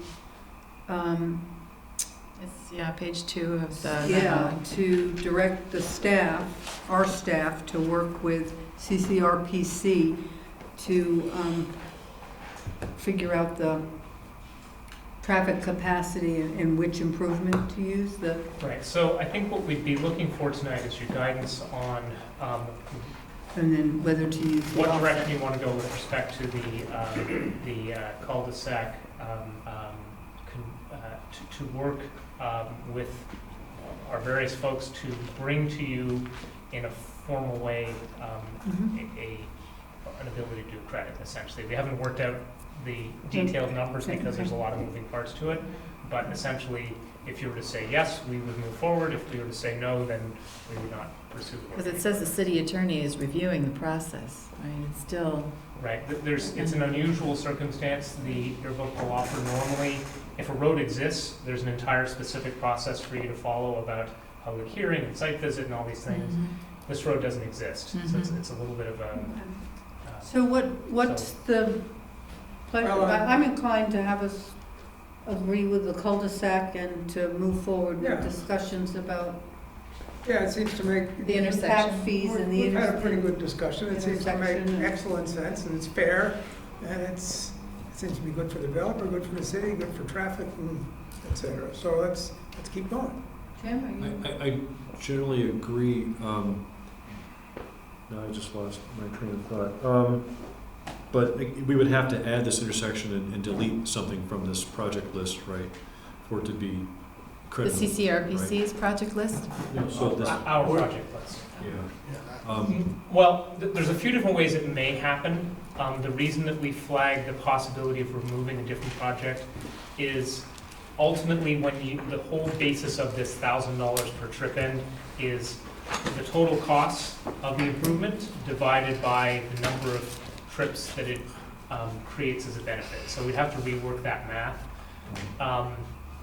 We are mindful that, or I don't think that, we're not recommending a massive policy change to where we're saying all of a sudden every developer, every trip costs $1,400 instead of $1,000. So we're looking at ways that the total cost implications to all developers would remain largely the same. That's sort of where we're at so far. No, I get that. I mean, the reason for the impact fee is to take care of traffic problems that are developed in the future, right? So this is a problem because that intersection's gonna have D or E performance, right? I mean, by the time they have their PM trip ends, right? So I get that. But I'm also thinking about the once proposed BJ's, right? That something's gonna go on. There's 10 acres of grass sitting there, waiting for the right project to go on. There's a lot of grass sitting around the community, drive, park, community park, right? The DRB had several plans that came in showing a full campus of buildings behind the Pizzic Alley buildings that front onto Kimball, right? A whole series of 8 buildings that created a complex with a quad in the middle. I mean, those haven't been built yet, but those are all things that happen in the future that will trip something on the other end of community, drive that I'm concerned about. Or perhaps they don't. Or they don't. And if they don't, then they would still pay impact fees, which would then fund a project somewhere else in the city with the generally accepted understanding that traffic moves around. And so, in this case, there may be a very specific project right next to this proposal that it makes sense. The next one, it may be that it makes sense to fund the White Street, Williston Road intersection, even though the project is a little bit further away. For the cul-de-sac, is there a way to word it such that if, let's say this project just falls apart and goes away, we haven't already committed ourselves legally to doing away with the cul-de-sac, or is it contingent upon, completion of the I mean, I don't know what the. So good question. If this falls apart for whatever reason, I don't want to take the cul-de-sac back from you because I need access. You know what I'm saying? I wouldn't want to combine the lots together. I'm doing that for a specific project. Right. So if this particular project for some reason fell apart, I would abort the request to consolidate these 2.5 lots into one, and I'd want that cul-de-sac. So, however it's worded. We'll work on that. It's a little bit of a catch-22 Yeah, because I the know, I know. DRB needs Yeah. this decision in order I get to it. issue their decision. Right. Which needs this decision. Not saying that there's anything gonna happen. Question? I guess I just have one more. The intersection, were we to waive the impact fee and let you design it and build it, would that, if there was some change where the city said we need to work on that intersection again, would there be some ownership issue there? We don't own it. It'll be done. There's a Or city right. design ownership issue? No, No. there's no ownership we would own there. None.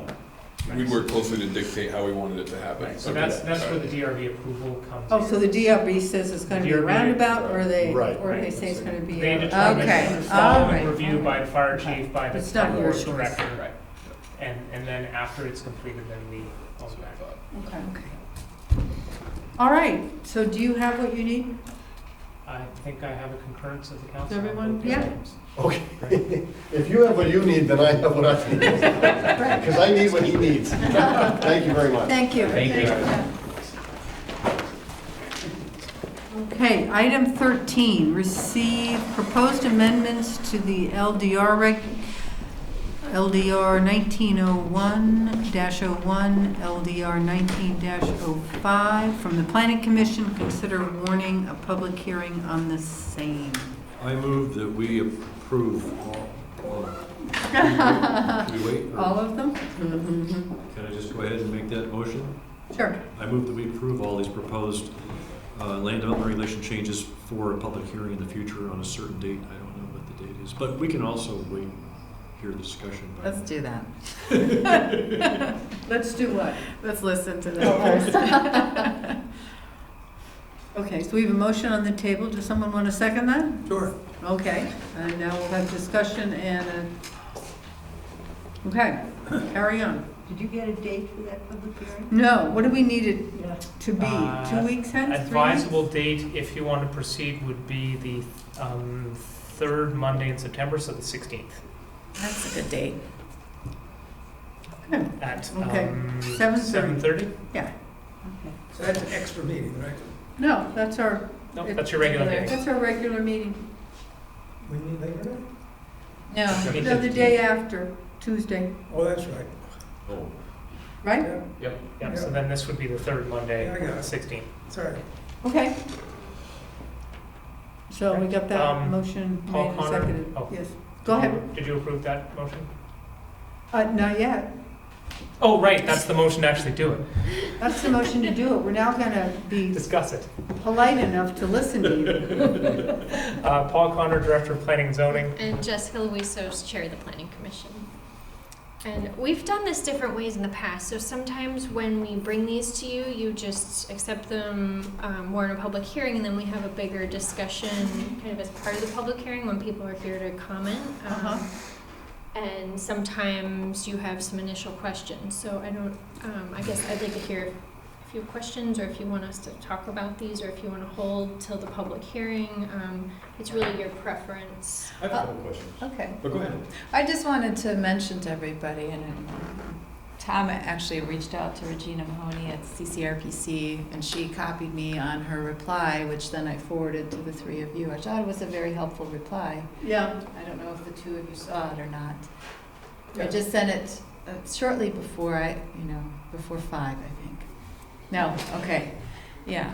So I wanted to direct your attention to that, because it was, and maybe, did you receive it, Jessica? I don't think so. Paul received it. Kevin received it. I did pass them along Yeah. to Good. Jessica. Yes. So Okay, she can yeah. see it before the meeting tonight. Do you concur with what she wrote in the? Can you tell us what's the content of it? It was referring to the minimum parking requirement. And what she said was, with regard to commercial properties, Regina Mahoney. Okay, from CCRPC. Yes. And she said that, I can't remember exactly verbatim, so I'm obviously paraphrasing, but, so correct me if I misspeak, please, Paul. What I took away from her email is that businesses are investors. And so it is in their interest to build a building with adequate parking that could then be attractive to a future business owner, right, that they would sell to, right? Or renter. Or whoever, right? And so that these minimums that have been set have always been arbitrary, and that there are certain factors that make parking, the minimums that we have required up to now less necessary. Let's say in a city center, as opposed to, out where you don't have public transportation, you don't have infrastructure for biking and pedestrians and all these things, right?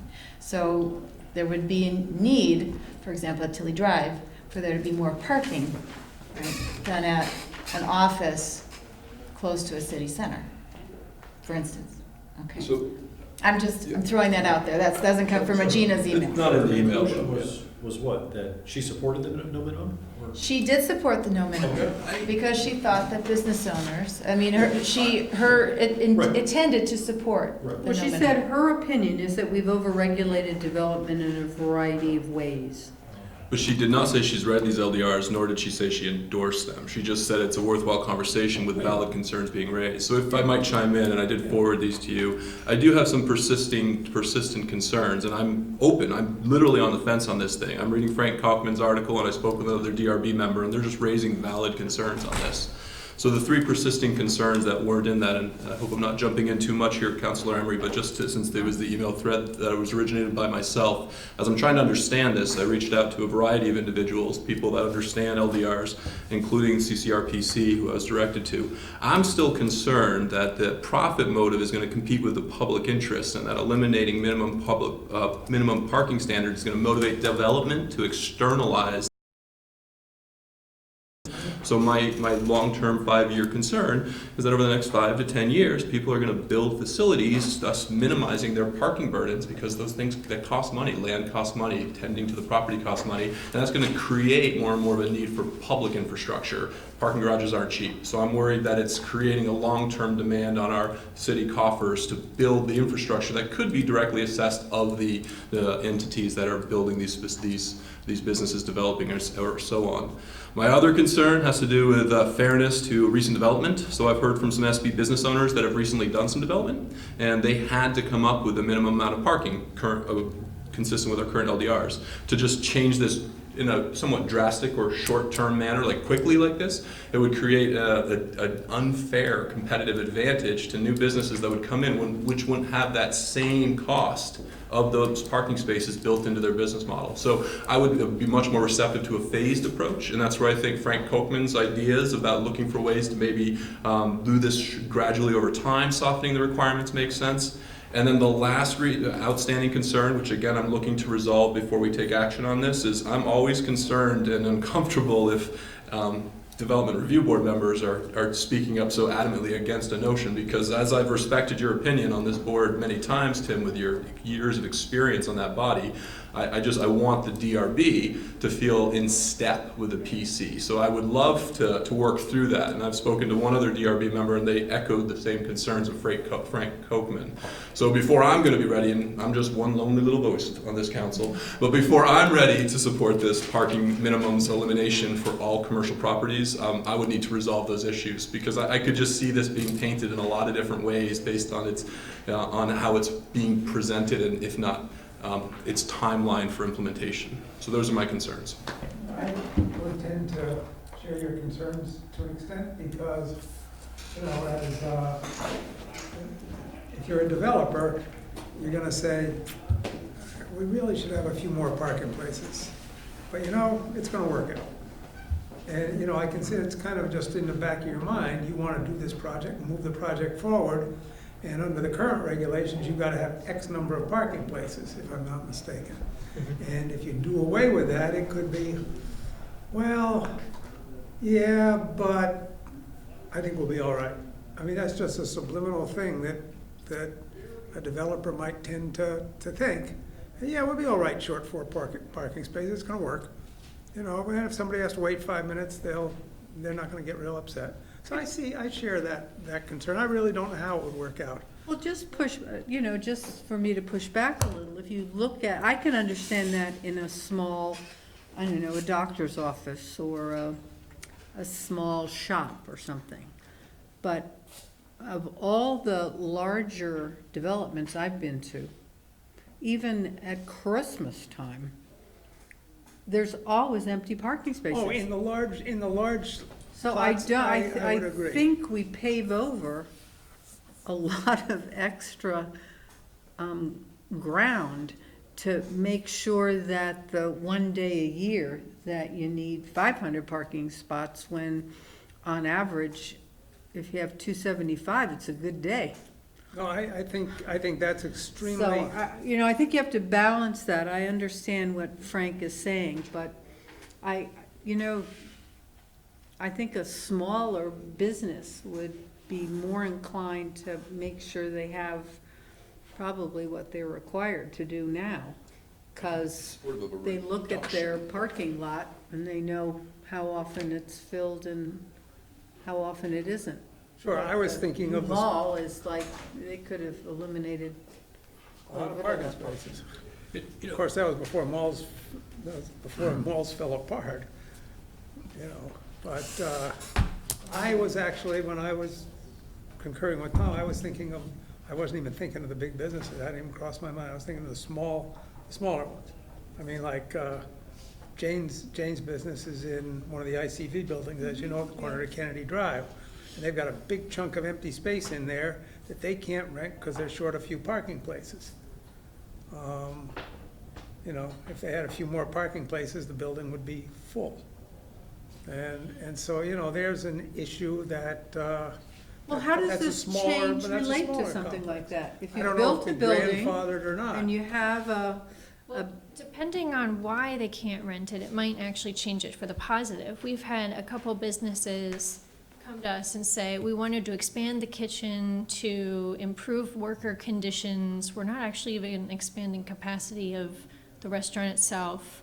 And because the square footage of the building, the parking goes up. Right, so it's the diner, and the parking requirement goes up, so now all of a sudden they have to create more parking in order to make this improvement, which is an expansion.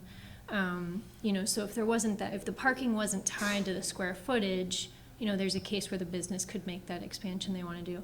It also happens with use. Right now it's tied to use, and with a lot of our other things we've been doing in the regulations, we're trying to get away from use being a big part of it, and having form-based code is about the form of the building, and any kind of use that fits in the building makes sense. But if you're still tying your parking to the use, you can have trouble, because if you have a business that's in there that has X amount of parking required, and now a different business wants to come in, but it's one of these uses that has a higher parking requirement, all of a sudden that new business can't go in there because there's not enough parking, or they need to create more. So it is, it might actually solve that problem depending on why they can't rent it. So. But in both those cases, I would just say I would support a reduction in the minimum requirements, but to just eliminate the minimum, I feel like we're just creating headaches for tomorrow, and it seems too fast. And I'm looking to understand it. I want to see the rationale. I'm literally on the fence, and so I'm glad we have a full month for me to do some more background research. But I have some serious concerns about just dropping the parking minimums. Well, where has this been done before? In larger places that have done it, Buffalo has eliminated it entirely. The city of Houston, about 2 months ago, eliminated it for their entire downtown and sort of their mixed-use, sort of up-and-coming neighborhood. I can't remember all the other ones off the top of my head, but I sent you an article that has a We're map. talking about citywide, and we're not Houston, we're not Buffalo. I'm asking for. I've seen Wolcott did it too, but that's probably not as helpful an example. Wolcott, yeah. Well, there's a good example. I mean, I could see areas or a phased approach. I'm just concerned with just citywide. So we've actually, we often have LDRs that nobody really comments on at all, or they only comment because they're upset about it. This one, we got significant people of many different backgrounds coming in support. They just showed up at our public hearing last, on the 13th to say, I'm in support of this. And it wasn't just business, it was a mix of, an engineer on behalf of a developer, someone from the Energy Committee, a public member who often speaks in support of conservation, a city lawyer also who seems like they've been talking in terms of conservation. So it's been a whole mix of people from kind of who usually speak on behalf of different values that all came specifically in support of this, which is interesting.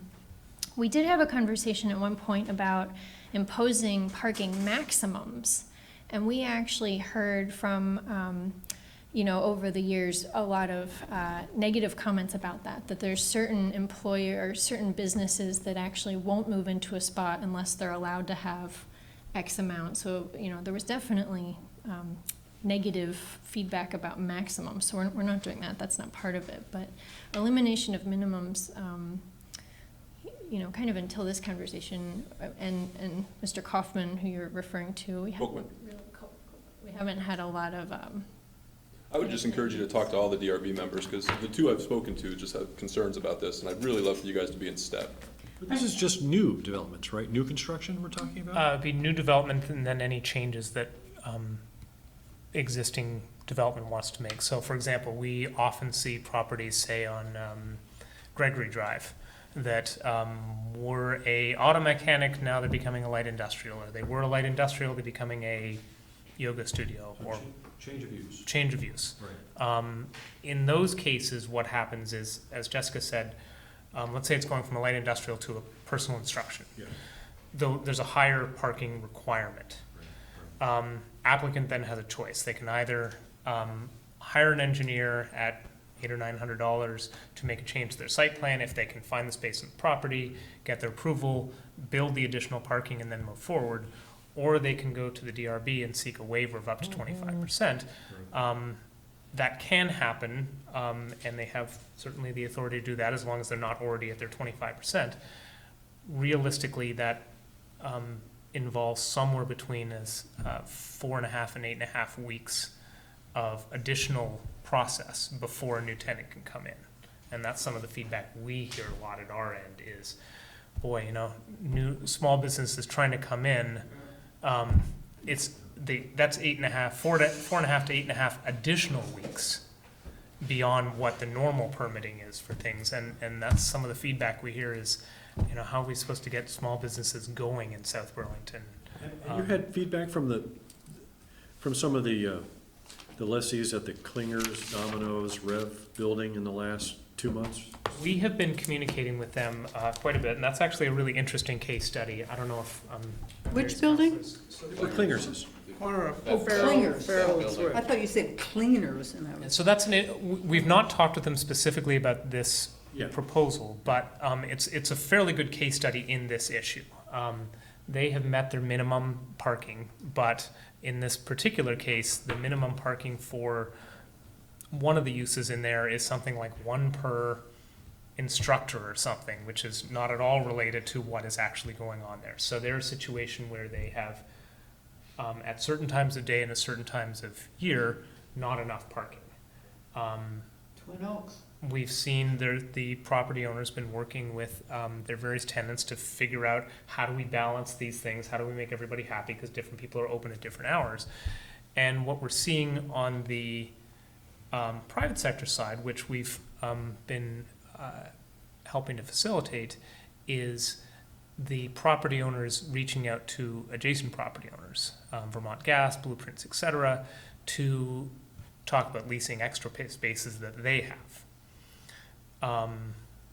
which is, in our view, a good private sector solution to a problem that if somebody has too many, somebody has too few.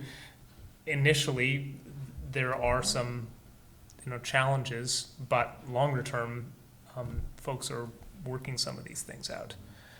I just don't see how eliminating the minimums fixes that. And just your other point about the cost for small businesses, that's my earlier point. I'm going to be in South Burlington, maybe not here for the next 24 years, and I'm just concerned about putting these true real costs of parking onto the taxpayer when it really should be to support the commerce that is requiring these spaces. Well, so 2 points to that, maybe 3 if you'll indulge me. Right now, we just completed a study, we haven't done it citywide, but we completed a study of the city center area. So from Healthy Living, both sides of the street, up Dorset Street, all of Williston Road, and Market Street, examining parking usage 4 different times, Saturdays, evenings, weekdays, and they all averaged somewhere between 34 and 30%, 37% used at any time. So, and that's in our downtown. So there's a lot of parking currently. Last thing I'll say, I promise. I feel like we're taking a sledgehammer when maybe we need to use a scalpel and define in certain areas where we could reduce the minimums. But I could be convinced. I'm not there for September 16th, but I'm just one lonely little boat. So. At the same token, the planning commission has spent how many weeks on this? We've talked I've about, taken a lot of yeah, we've talked testimony. about it at many meetings over 2 years. I mean, we can always change it back if we don't like it, right? Well, I just think the impacts are going to be so there's going to be a 5-10 year lag before we're going to feel the impacts. And so we're creating tomorrow's headaches. It's my concern. So I think a point is we're not eliminating parking. We're eliminating the requirement for a minimum that's it's really designed for peak shopping day of the year. I mean, they're really designed for the day before Christmas shopping, or those big days that you want to make sure you have enough parking. So I mean, if we're seeing that on a regular working days 30 to 40% is being used, I mean, it feels like we're just not. It's just not. And if we're then limiting businesses that can go in based on parking, when we're also trying to reduce our stormwater runoff, and all impervious surfaces, we're trying to say that we want to be more sustainable and meet the climate accord and address climate change issues. And, if we're really inhibiting our businesses and development that might not contribute to the grand list by requiring parking, it just doesn't feel like there's a really good fit there. So I mean, there's a lot of different things that are maybe side issues to Those are great issues. I mean, I remember being on the DRB just arguing about eliminating one parking space that we didn't feel they really needed, because they'd get back, or having them rip up asphalt to put in grass for 2 parking spots on an existing or whatever, some other property, just to try to give some space back to the grass, to make it pervious, things like that. And if our main conversation about design and working with landowners and working with the DRB is about parking, I mean, we're taking away from all that time. They could be working on a smart design and really thinking about what they need and what they need for flexibility with future tenants. I just think parking is important, and I could support a reduction, but just the elimination seems extreme. But I'll stop talking. I really appreciate knowing all of the background to these proposed changes. Thank you, Jessica. Are we interested in having a lengthier conversation about these, or do you want to wait for the public hearing? Yeah. Yeah, wait, I've got some great input, and I understand. I mean, because we can chat for another hour, but. It's a good discussion. It's been a very good discussion, because I think that's the most volatile issue, if you will, on any of these. Maybe I'm wrong. Maybe I don't think it's volatile. I think it's concerning. Concerning? But hardly volatile. Conflicting for something? Not gonna blow up. Okay. So unless there's some. I see the little twinkle in your eye, Dave. You've said those words before. I guess I had one other thing. I did say at our commission meeting that I would pass on this note. Someone, Mr. Seff, came when talking about the -02, the second one on the list here, about amending the TDR program. Yes. That's something that you would specifically ask us to do with the help Right. of the city attorney. So it is on here. We all voted for it to pass it on, but I did just say that I would pass on that he had a couple concerns about how it might cause some confusion, because there's also work being done in the TDR interim zoning committee. So I said I would mention that, but I think that's up to you to decide. We didn't hear that from anyone else. I mean, I think we had multiple commission members who were really in favor of making sure that the current program was legal and functioning, so that then we could make changes to something that's functioning. So, so we didn't, as a commission, have a concern, but I just wanted to. I think that was our conclusion as well, that we understood that IZ would be looking at the TDRs, but going forward as quickly as we could, we should be in compliance with state law, and then we'll figure out whether we'll have the program or not, but at least what we have will be accurate. Okay.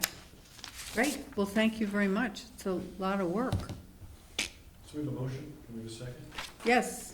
Are we ready for that vote? The motion is just for the public hearing. Yeah, September Do we have 16th, certain- 7:30. No, this means you support every single word.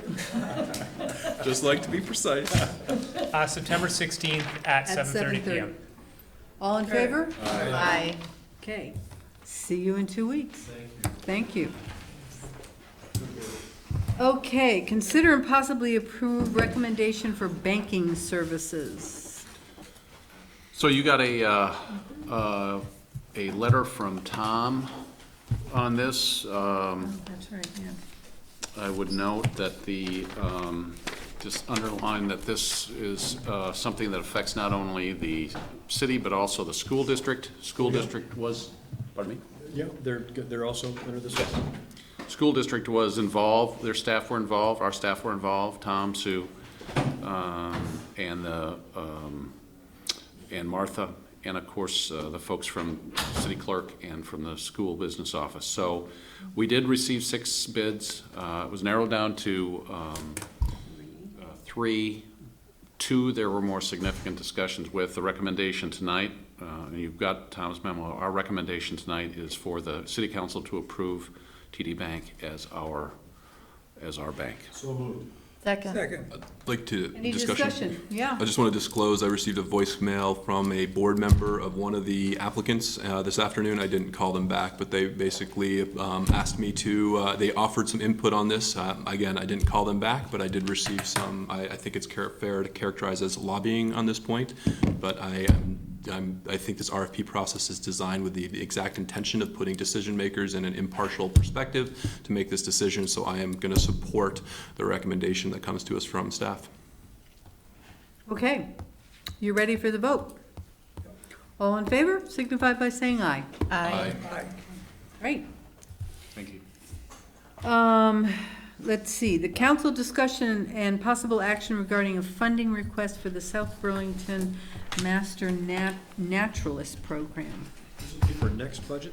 This is they're going to go through a second course, a second round. I move we approve the funding request for the South Burlington Master Naturalist Program for fiscal 2021? Second. Well, let's be I sure think about that. it's for this Is it year. this I fall? think it's starting in September, actually. Oh, for this year?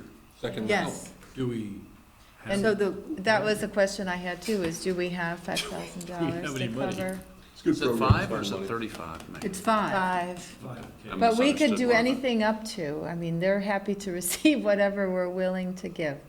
And I think that Helen was eager to have some numbers from the auditors Yeah. that Tom I mean, could I'm provide. supportive of this if we had the money. Yeah. And I thought we should wait until the book's closed and we got some final numbers to say, okay, we have, excess receipts of whatever. And then we could decide whether it's 5,000 or 2,000 or whatever it is we felt. When do the books close? Should be done on August 30th. Have we received the second check of the year from the state for? Not as of Thursday. That's the last big revenue source that we expect. We had not gotten it as of Thursday. So I agree with Helen. So hold off then till we have the, Yeah, let's see what kind of a surplus we have. yeah, that's fine. So let me get a note out to you when it looks like we'll have those numbers. And then we can, the next meeting after that? Okay. I don't think we've had any other requests that I can recall. Does any, other than paint, but she's probably raised a bunch of paint money. We got a 5-gallon donation from the CSWD of local color, because she applied through their program for, I forgot what it's called, but it's some sort of a, yeah. So we got that, and the GoFundMe is well over 300, I haven't looked in a while, it's gotta be close to $400. Good. Yeah. And people continue to approach my wife or her agents on the street and just hand them cash. Wow. Which is thank you very much to everybody who has handed cash to the box painters. And then, when is this trip that you've been talking about? The trip to Niagara Falls in order to see what the minimum parking standards have had in Buffalo. Oh, well, paint Hey, I gotta up, put a plug in if I paint that could. town. I bought 2 5-gallon pails of maple cream from Is that what you call Color. it?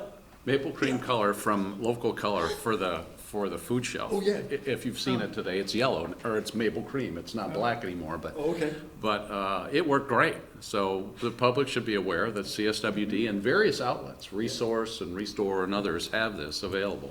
Right. And it'll work great. Just make sure that if you buy more than one bucket, that you mix the 2 buckets together first before you paint your item, because you'll never match that color ever again. Right. I think they're pretty close. I don't know. But Well, maybe for this maybe purpose, they mix up. Well, or large do batches. one wall with one bucket and Yeah. then flip. and- it's a shadow. It's a Nobody shadow. will know the difference. Okay, is anyone concerned about the $5,000?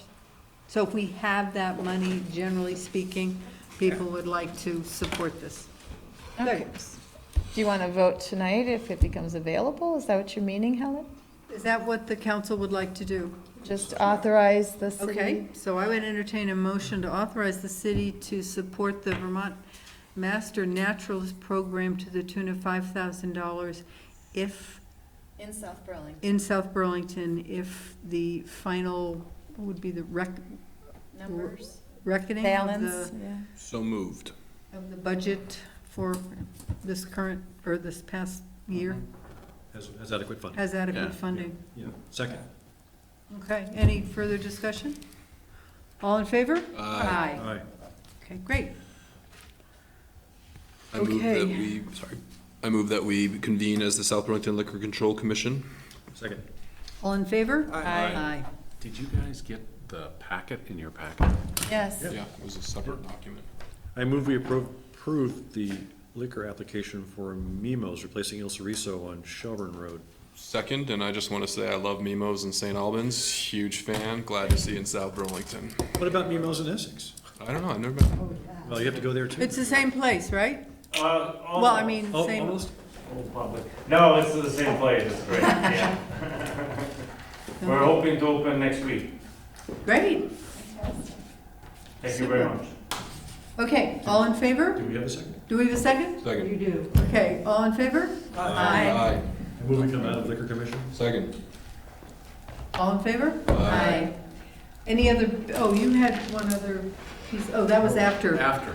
So we, if After there's, me. is there any other business? Thank you very much. Thank you. Thanks for your patience. My pleasure.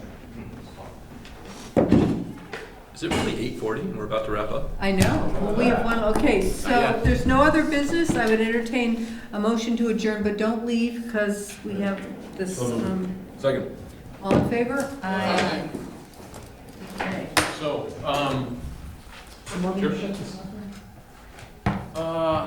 Is that a motion to adjourn or Yes. to go into? Yeah. a- Or adjourn. That was adjourned. No, that was adjournment. We could deliberate without warning if I Okay. understand correctly. Okay. that's